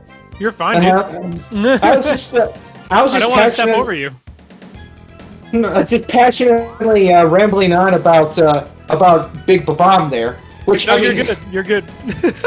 Yeah. Who'd have thought that he would reprise a role as the mean character in Super Rush? Right. I didn't. Charging Chuck, another pleasant surprise. Although unfortunately horribly outclassed. In my opinion. Mageius unfortunately getting a really unfortunate lie and a really weird angle going up the hill right here on hole 8. I might have to restart because what I'm looking at. I'm seeing that he's positioning his shot up the mountain. He's on his second shot, trying to figure out what to do, and maybe trying to get a little too close to King Babam there. Which, if he does, then that triggers an amusing cinematic in its own right. This would very barely make it if he makes it. Okay, so he doesn't trigger it. Uh-oh. That's not good. That's not good. He's not within the cinematic trigger zone to, you know, push over King Babam. Just do it for the fans. Uh-oh. Yeah. Do it for the fans, Magus. Yes, do it for the fans. We wanna... Hey! Can't see it, no. Wait, he votes and, well, he tumbled off screen. Ah, heck. Well, so yeah, it did trigger, but it was off screen. Although I did see a clip of someone playing. I think it was Retro Niche actually, quite some time ago. And I don't know how, because I had never seen that particular camera angle before, but it is possible to see King Babam tumble and fall off the mountain when you trigger that, and it is hilarious. I'm sure we have that clip in our Discord somewhere. I would love to see it. Yeah, I mean, if none of you are in the Discord and, you know, catching all of the bants that happen in there, you know, however frequently they arise, then the MGTT command should bring up a link to join.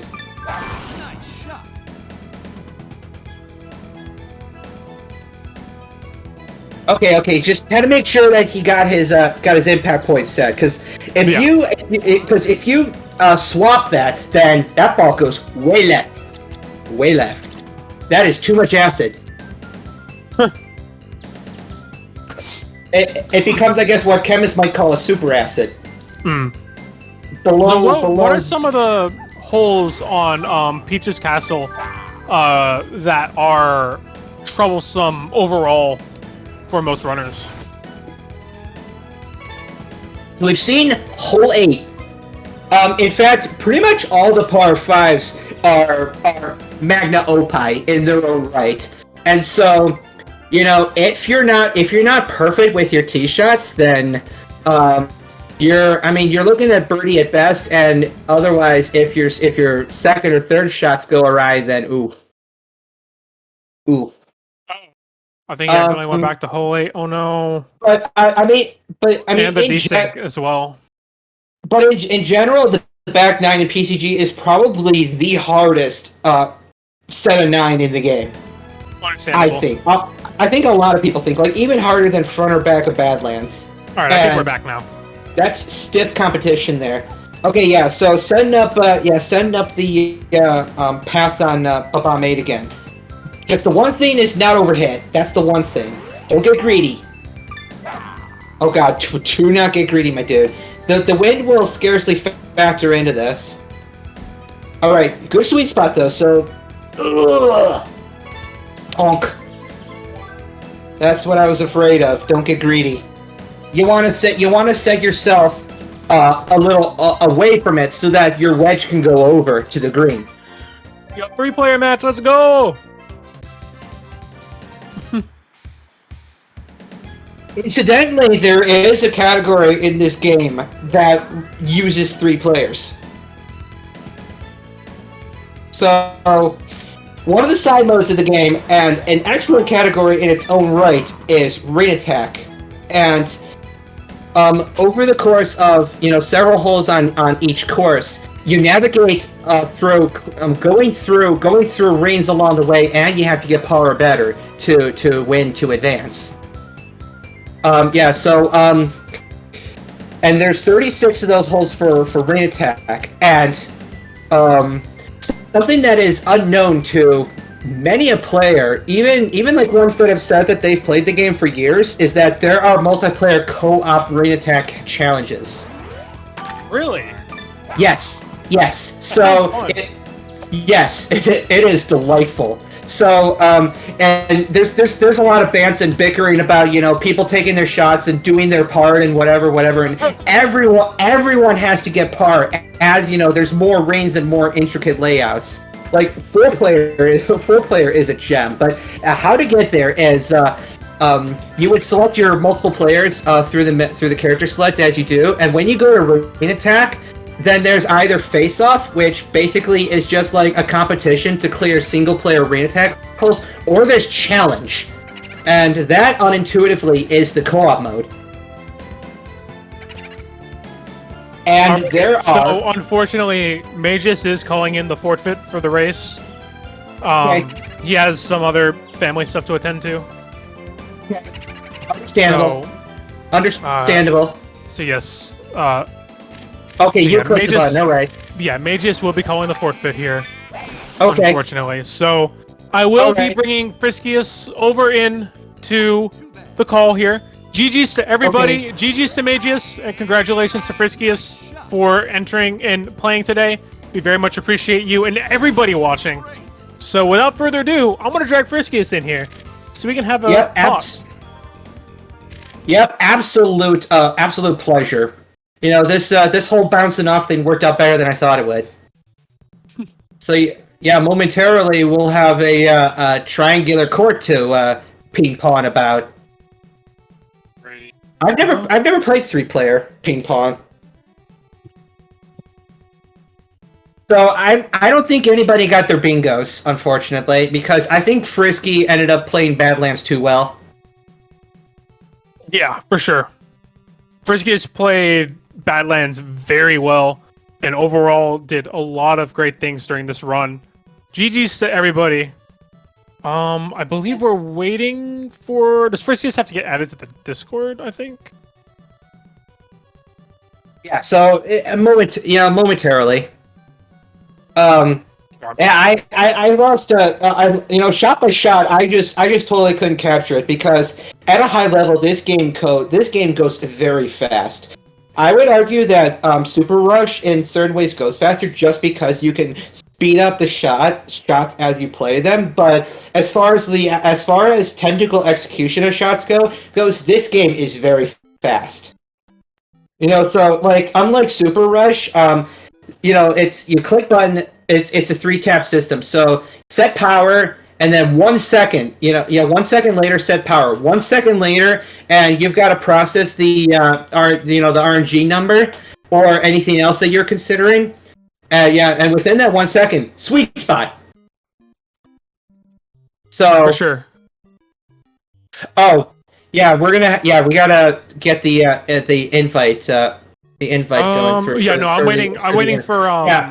waiting for the admin to add them to the Discord. Oh yeah, I see that. Okay.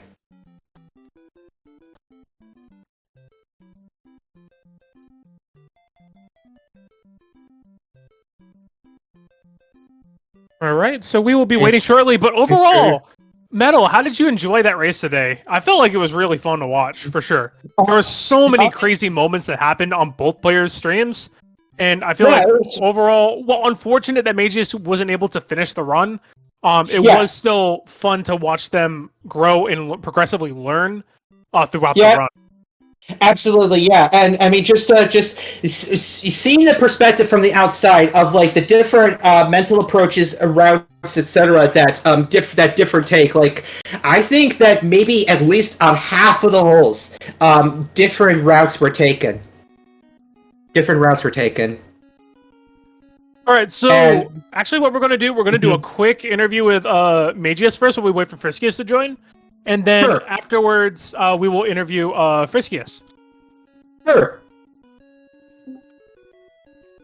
Mageius, hi, how you doing? Are you there? Sorry, 1 sec.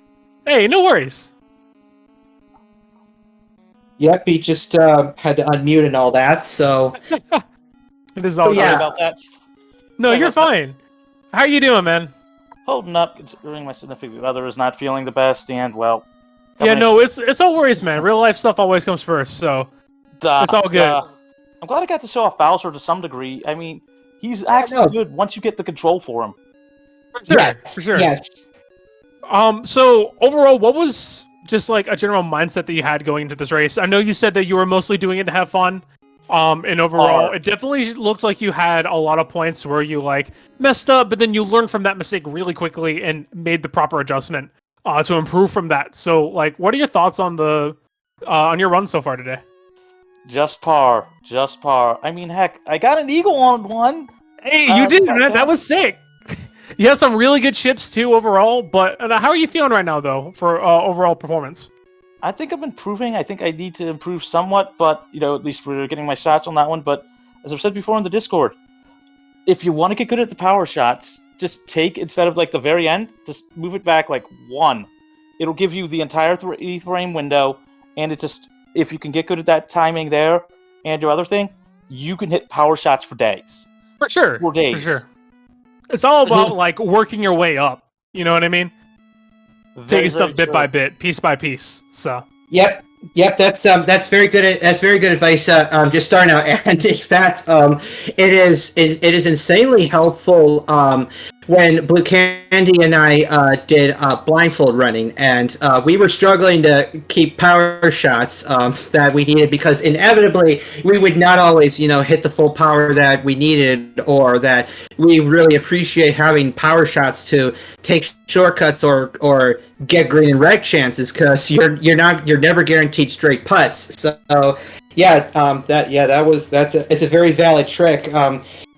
Giving yourself because when you set your marks with LNR on the meter there, with both the power and with the return to the sweet spot, you have a 3-frame window. You have the mark, you have the reference mark you set, and like 1 tick before or after, and you can still get the nice shot and keep your power if you're using it.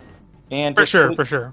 And just putting it 1 tick under the max, that 3-frame window is legitimately like, it is the best option you could do, and I highly recommend for anybody trying to learn the game, pick up that trick immediately. It will help so much. Your game will improve so much, and it's just like, it just gives you such an opportunity to just start picking up and improving the game. Like, I figured like I would probably be at like 2 hours, give or take, here and there. It's like I would have met my estimate on that one at least, and this was with just taking my time here and there with some dumb mistakes. Like, and I've literally been practicing since September 1st, and not even having a chance to practice on and off.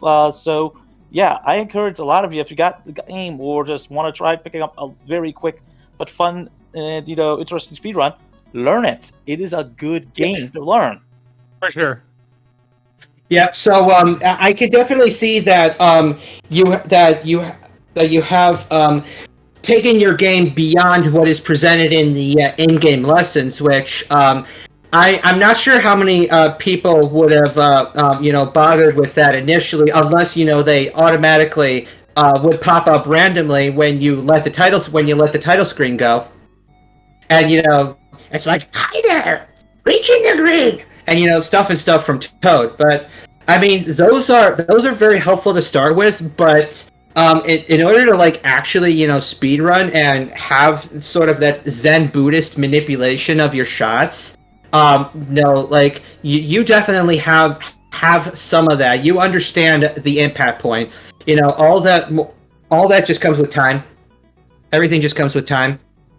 Not just that, but it's also just like, heck, even if you just want to play the game for fun, this is the type of game where, and I'm a fan of like saying the old actual adage of casual speedrunning, where even if you're playing a game casually, these speedrun strats are just so useful that it's just like, would you rather spend, and this is something I've learned from running RPGs and reading RPGs, it's where it's just like you can take those and just straight off the back, just shave hours off of actually having to take the time to like grind or do other stuff like that, by just understanding, oh, I can do this. Okay, I'm going to do this and still enjoy the story, or, something like that. It's a great, resource that a lot of people don't think about, that just, it helps so much, even just if you want to do something casually for fun. For sure. Yeah, no shortage of gimmicky game modes that will satisfy your needs, whether it's the get your club selected by club slots, or you split off into teams of 2, or if you grind this game enough, you can unlock an extra difficulty called Ace in the American version, or Max in the Japanese version, that even destroys me and Blue Candy regularly. Doesn't that require you to actually beat all the tournaments with everybody, or something like that? I remember reading up on that one. Yeah, so you literally have to beat every star tournament with every character.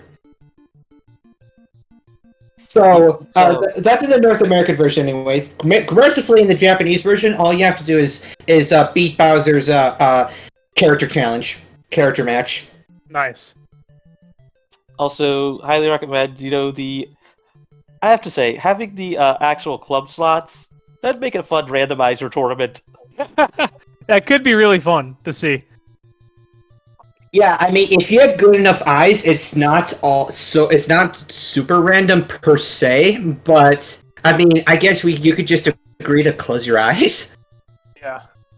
But regardless, that could be really fun in the future. Maybe we need to set that up. But regardless, Mageius, we appreciate you coming through. You are still in the losers bracket, though. I believe there is a loser side. Losers bracket size. Yes. So Yes. practice up. So, Get that stuff ironed out, and we will definitely see you again. yes. So you would be against Hopeless Humanity in that case. Yes. Here's hoping it's a closer race on that one, but hey, I did show at least, you can pick up the game fast, you can learn, and just like, there are different options to this Waluigi. By the way, did my opponent manage to get the Boo or not? Oh, yes, he did get Boo. Nice! Yeah, he got Boo. It was really fun to watch on both ends. So yeah, got the birdie on blooper 18 for the 50th badge. Yeah, it was nuts. crazy. Sweet. It was cutting it super close.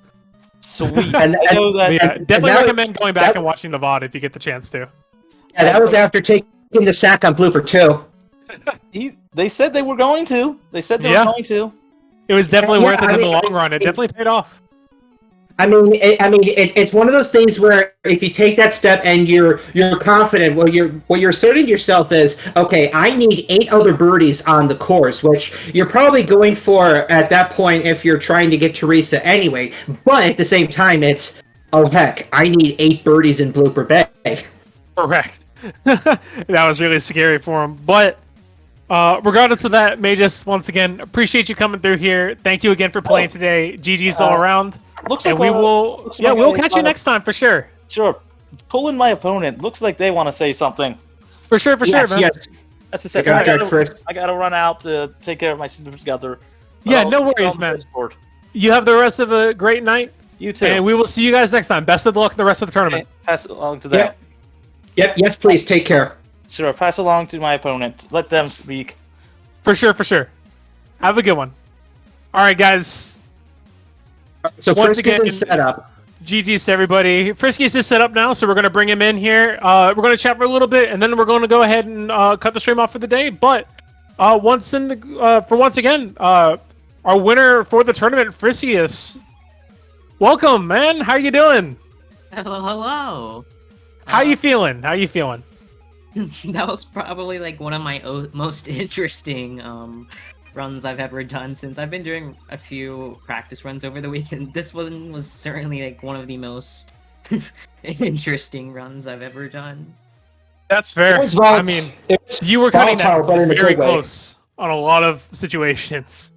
Yeah, I can tell It was precarious. It kept us on edge. I can tell some of my decisions I've tried to made on the fly did not work out, such as I think it was Sands 3 that I tried to reduce top impact on my ball, but I completely whiffed on that shot and I didn't put any left impact on it, so I completely bonked on it. Wait, was that the one where you were trying to fade around the cliff and your finger slipped or something and you hit the cliff? Yes, I was trying to make an adjustment to my impact, but I completely like took off any impact and it just Yeah, man, this game is fast. You know that it's a 3-tap system, like 2 seconds. So tap 1 second to power and then 1 second back. It is fast. Sure. And then the other thing that I was completely dying over was blooper 4. Blooper 4, my first go around of it. I whiffed on my first shot, made a bad decision, and went into the water hazard and I reset the hole because I didn't want to start off with like a bogey when I needed like 8 birdies or so. Yeah. From skipping blooper 2, and then I just well, I can't. Yeah. So believe that like, happened. what was the thought process around taking that big risk right before getting Teresa, and like skipping blooper 2, putting yourself at like a huge hill to climb in order to get those birdies to not only make the cutoff, but to also get the amount of birdie badges to get Boo as well. Well, with Blooper 2, I knew that was definitely going to be the biggest risk that I could that I was going to take in the run, and I was thinking it over myself whether or not I should even go for Blooper 2 skip. And I mean, part of it is that it's honestly a double elimination setting, so the worst possible scenario is that I would move to the lower bracket if the skipping Blooper 2 didn't work out. Mm. So that was my reasoning for skipping Blooper 2. Yeah, or just grinding holes as necessary for your birdies. Because at that point, when you skipped the second hole, I think it was you were at 40 badges, and you had the plus 10 score. So you needed 10 badges for Teresa, and 8 of those were just going to come from the cutoff. So you had that confidence that's like, okay, if I'm going for Teresa, I might as well do that time save in the process. Yeah, that's another big point as well. Not every honestly, most of my runs don't unlock Teresa by the end of Blooper. Most of my runs I play with Wa on. Yeah, that's tight. That's definitely like a turning point in someone's speedrunning experience. Is that struggle for getting Teresa / Starbu. So as far as like what I observed in the third hole there is that you're playing your low shots as you do there. However, the bounce can be quite volatile, especially in regards to the steamers that you're playing toward the flag.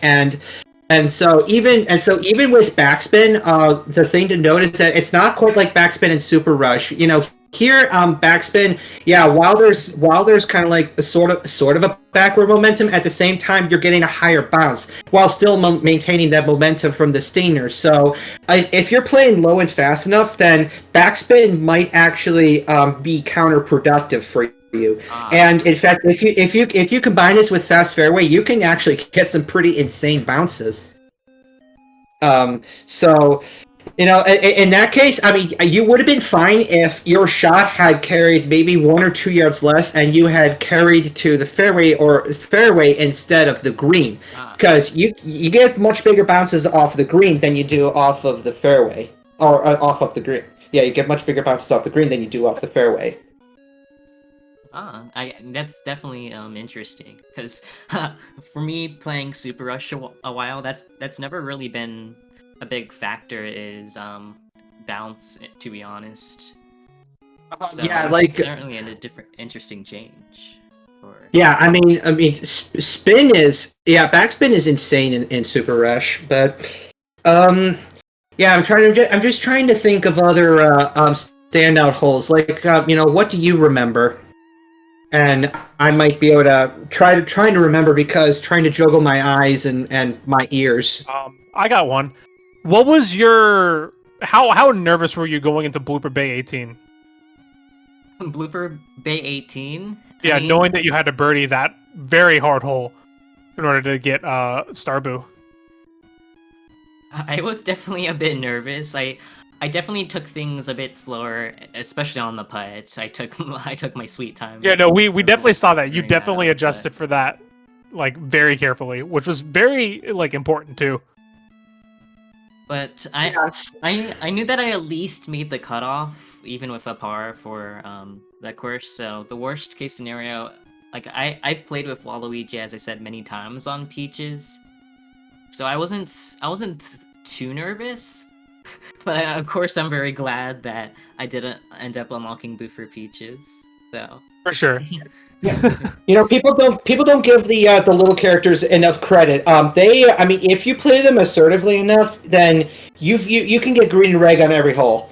But it's just the fact that Starbu, with the extra 20%, you are better able to spam low shots, and you're able to pursue the eagles, which with the extra surplus strokes means that you can save even more time by skipping more and bigger holes. That's where the big advantage with Starbu is. Not because Teresa actually loses a small touch of time with every putt versus Waluigi. but why Waluigi is of course so common is not just his balanced stat and his self-piteous status as a Mario character and a meme, but just the fact that he's just overall an extremely good character and he hits quick, and hitting quick is in our best interest in a golf game.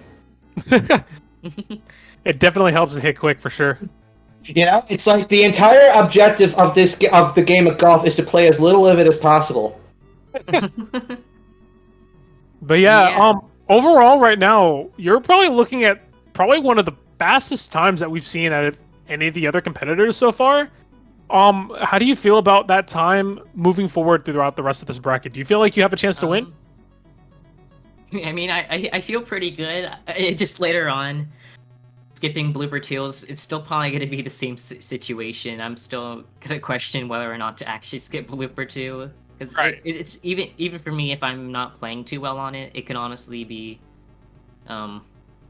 it's terrible in that I have to maybe replay a few holes to get birdies if I don't get the birdies I need if I skip blooper 2. So I'm definitely a bit nervous for the upcoming matches. So I'm really not that confident, but yeah. I mean, it's a scary game. It's a very risky game, especially when you're taking big chances like skipping blooper 2, where you can potentially put you negative towards that cutoff if you don't play perfectly to a point. So I can definitely understand that. But you recovered pretty well on some of the mistakes that you did make. So I'm definitely looking forward to seeing more of that.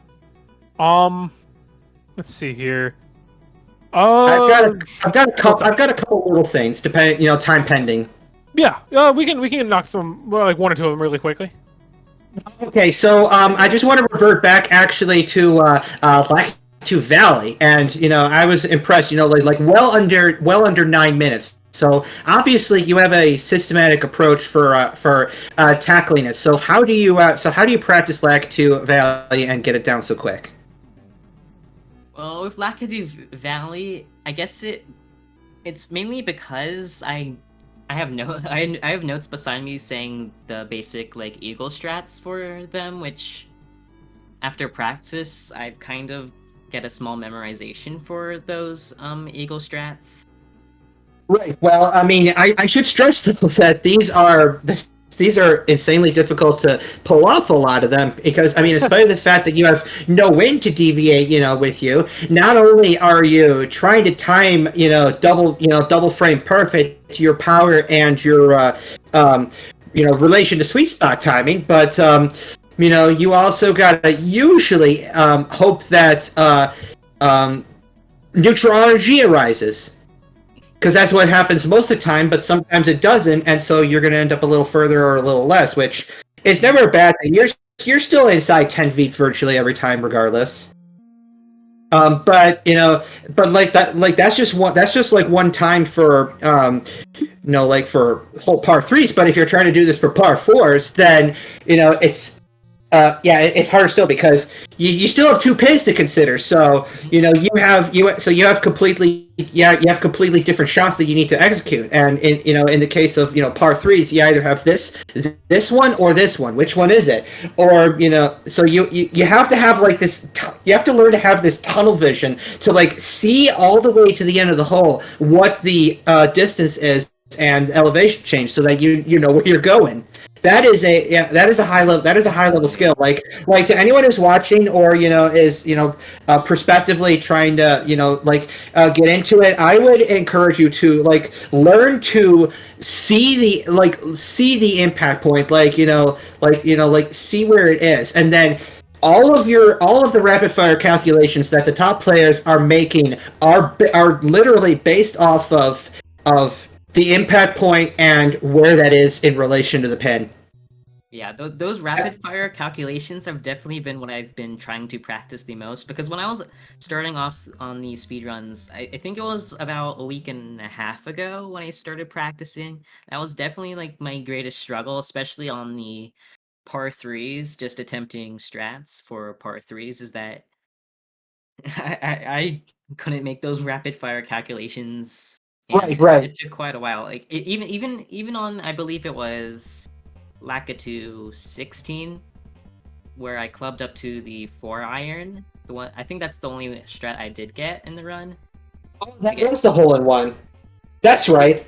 I did take my time for it if you rewatched it, because Yeah, I still have to process the strat that I am. That's a tough one because if I recall correctly for that one, there's not like a really good like reference point. Like is that the I'm trying to remember if that's the one that's like God, even I don't remember this one, but is that the one that's like a few marks short of 3/4 or something? I think it's like is it shorter than 3/4 or just above 3/4? It would have to be because typically 3/4 of a 5 would get you about at or just past the pin. Yeah, I think that's right. I'm so washed up. I just have good endgames. Yeah, that's what's kept me in it. And especially outside of Latitude, just making decisions as fast as possible, making those calculations as fast as possible, or is definitely something I still struggle myself, even after practicing it so much. I mean, no shame taking a quick flick of the C-stick. That's another trick is if you want it, like that's the fastest way to see where you're going rather than pressing X, which takes the camera all along the trash line, to the landing point, probably too close to like see what you're doing. You're getting among the trees, but you can't see the forest. So that's where flick of the C-stick comes from. Yeah, and For sure. Mentioning the flick of the C-stick, I definitely need to improve upon not using that so much, because I feel like I've done that for almost every single hole, which, like, for easier holes that really you don't need to look at the camera, it probably would lose time. So I feel like that's something else I might need to improve on going forward. I mean, that'll come over with time because, like, right now, like, you're still learning. So, like, checking ahead just to make sure you have the right lineup or, like, that your lie isn't trash. Like, I feel like that's completely fine. Like, and then you'll grow out of that once stuff starts becoming second nature and muscle memory more so than you actually, like, looking out for stuff. You know what I mean? Yeah. Yeah, and it's all about. I definitely respect the drive though to want to not use the C-stick because the more confidence you have in just placing your shots, the faster you can get, and the more the faster you can get, the more confidence you have in your shots. Like you can get stuff done a lot faster and a lot more confidently. So. Right. Well, I mean, all that said, it's like depending on how quick you are with the C-stick, there's no shame in using it. Blue Candy still uses flick of the C-stick all the time, but it's just he's so quick at it and is able to get like the immaculate shots that it's worth that quarter or half second that you spend to make that shot that little bit better. For sure. Yeah. So it's all about tempo. If your tempo is too quick and you're getting sloppy, maybe think to yourself, flick of the stick. Especially on the more technical courses. Yeah, especially some of those more technical ones. You want to make sure that you have the right shot lined up. At least at a glance. But yeah, that pretty much does it. Do you have anything else that you'd like to say before we head out of here, Frisky? I'd just like to thank how do you pronounce his name? Mageius? Yeah, I believe so.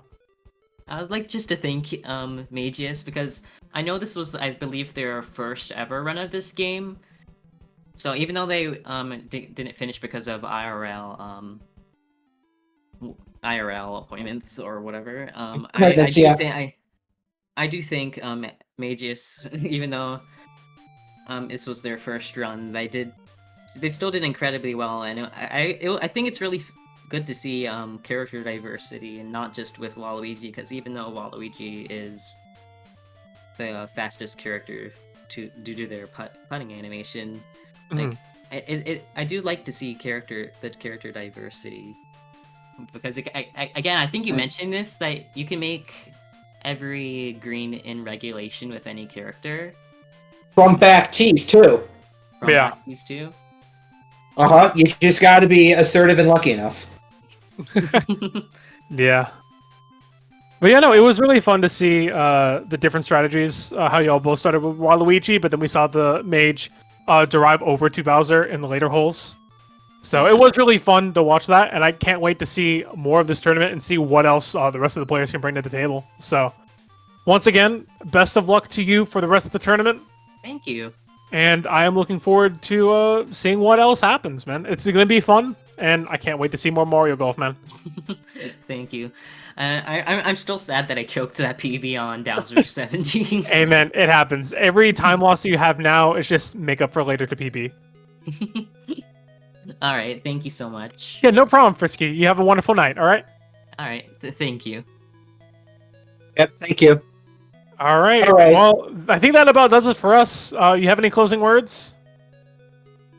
I mean, it's just such a joy, like seeing the art of Toadstool Tour speedrunning passed down to the young blood. Because I mean, I'm over 1 billion second years old, and that is definitely old in the realm of professional gaming. So, I mean, I'm not sure how much longer I can do all this hyper precise stuff. But I mean, just kicking back and having fun, and watching others rise the ranks. Kind of like I feel like Lance the Dragon Master. It's like I'm not upset that I lost. In fact, I'm happy. Witnessing the rise of new champions. What not? I know, sappy, but. That literally is how it is. That is how it is for me. For sure. At the end of the day, too, it's just great to see more people play this game. So, no, I mean, Blue Candy has subverted this game so to such a degree that that it just would not be the same without him. And for sure. I mean, I consider him a pupil, but I mean, the roles have reversed. For sure. Mm-hmm. I will say, I think I can say for everyone that we very much appreciate, 1, everybody that signed up for the tournament, 2, you guys for organizing the tournament, and 3, everybody who stopped by to watch today, and for SpeedGaming for allowing us to have this platform to be able to showcase Mario Golf Toadstool Tour to more people. So we very much appreciate everybody involved, and yeah, it's been fun so far, and I look forward to potentially doing some more commentary over the course of this event. It'd be a lot of fun. Yeah, heck, I gotta try to get in on this again. This was even more fun than my trip to Galloping Ghost Arcade the weekend prior. Oh. And that place is a blast. Brookfield, Illinois, largest retro arcade place in the world. Nice. It is a treat. But yeah, no, this was even more fun. For sure, man. All right, but yeah, it's running close. It's running late, man. It's almost 10 o'clock. So we're going to head and sign off here for now.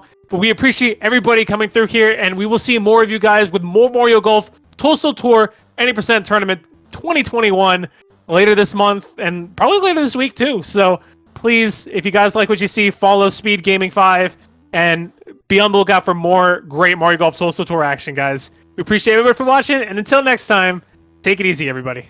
Peace. Thank you.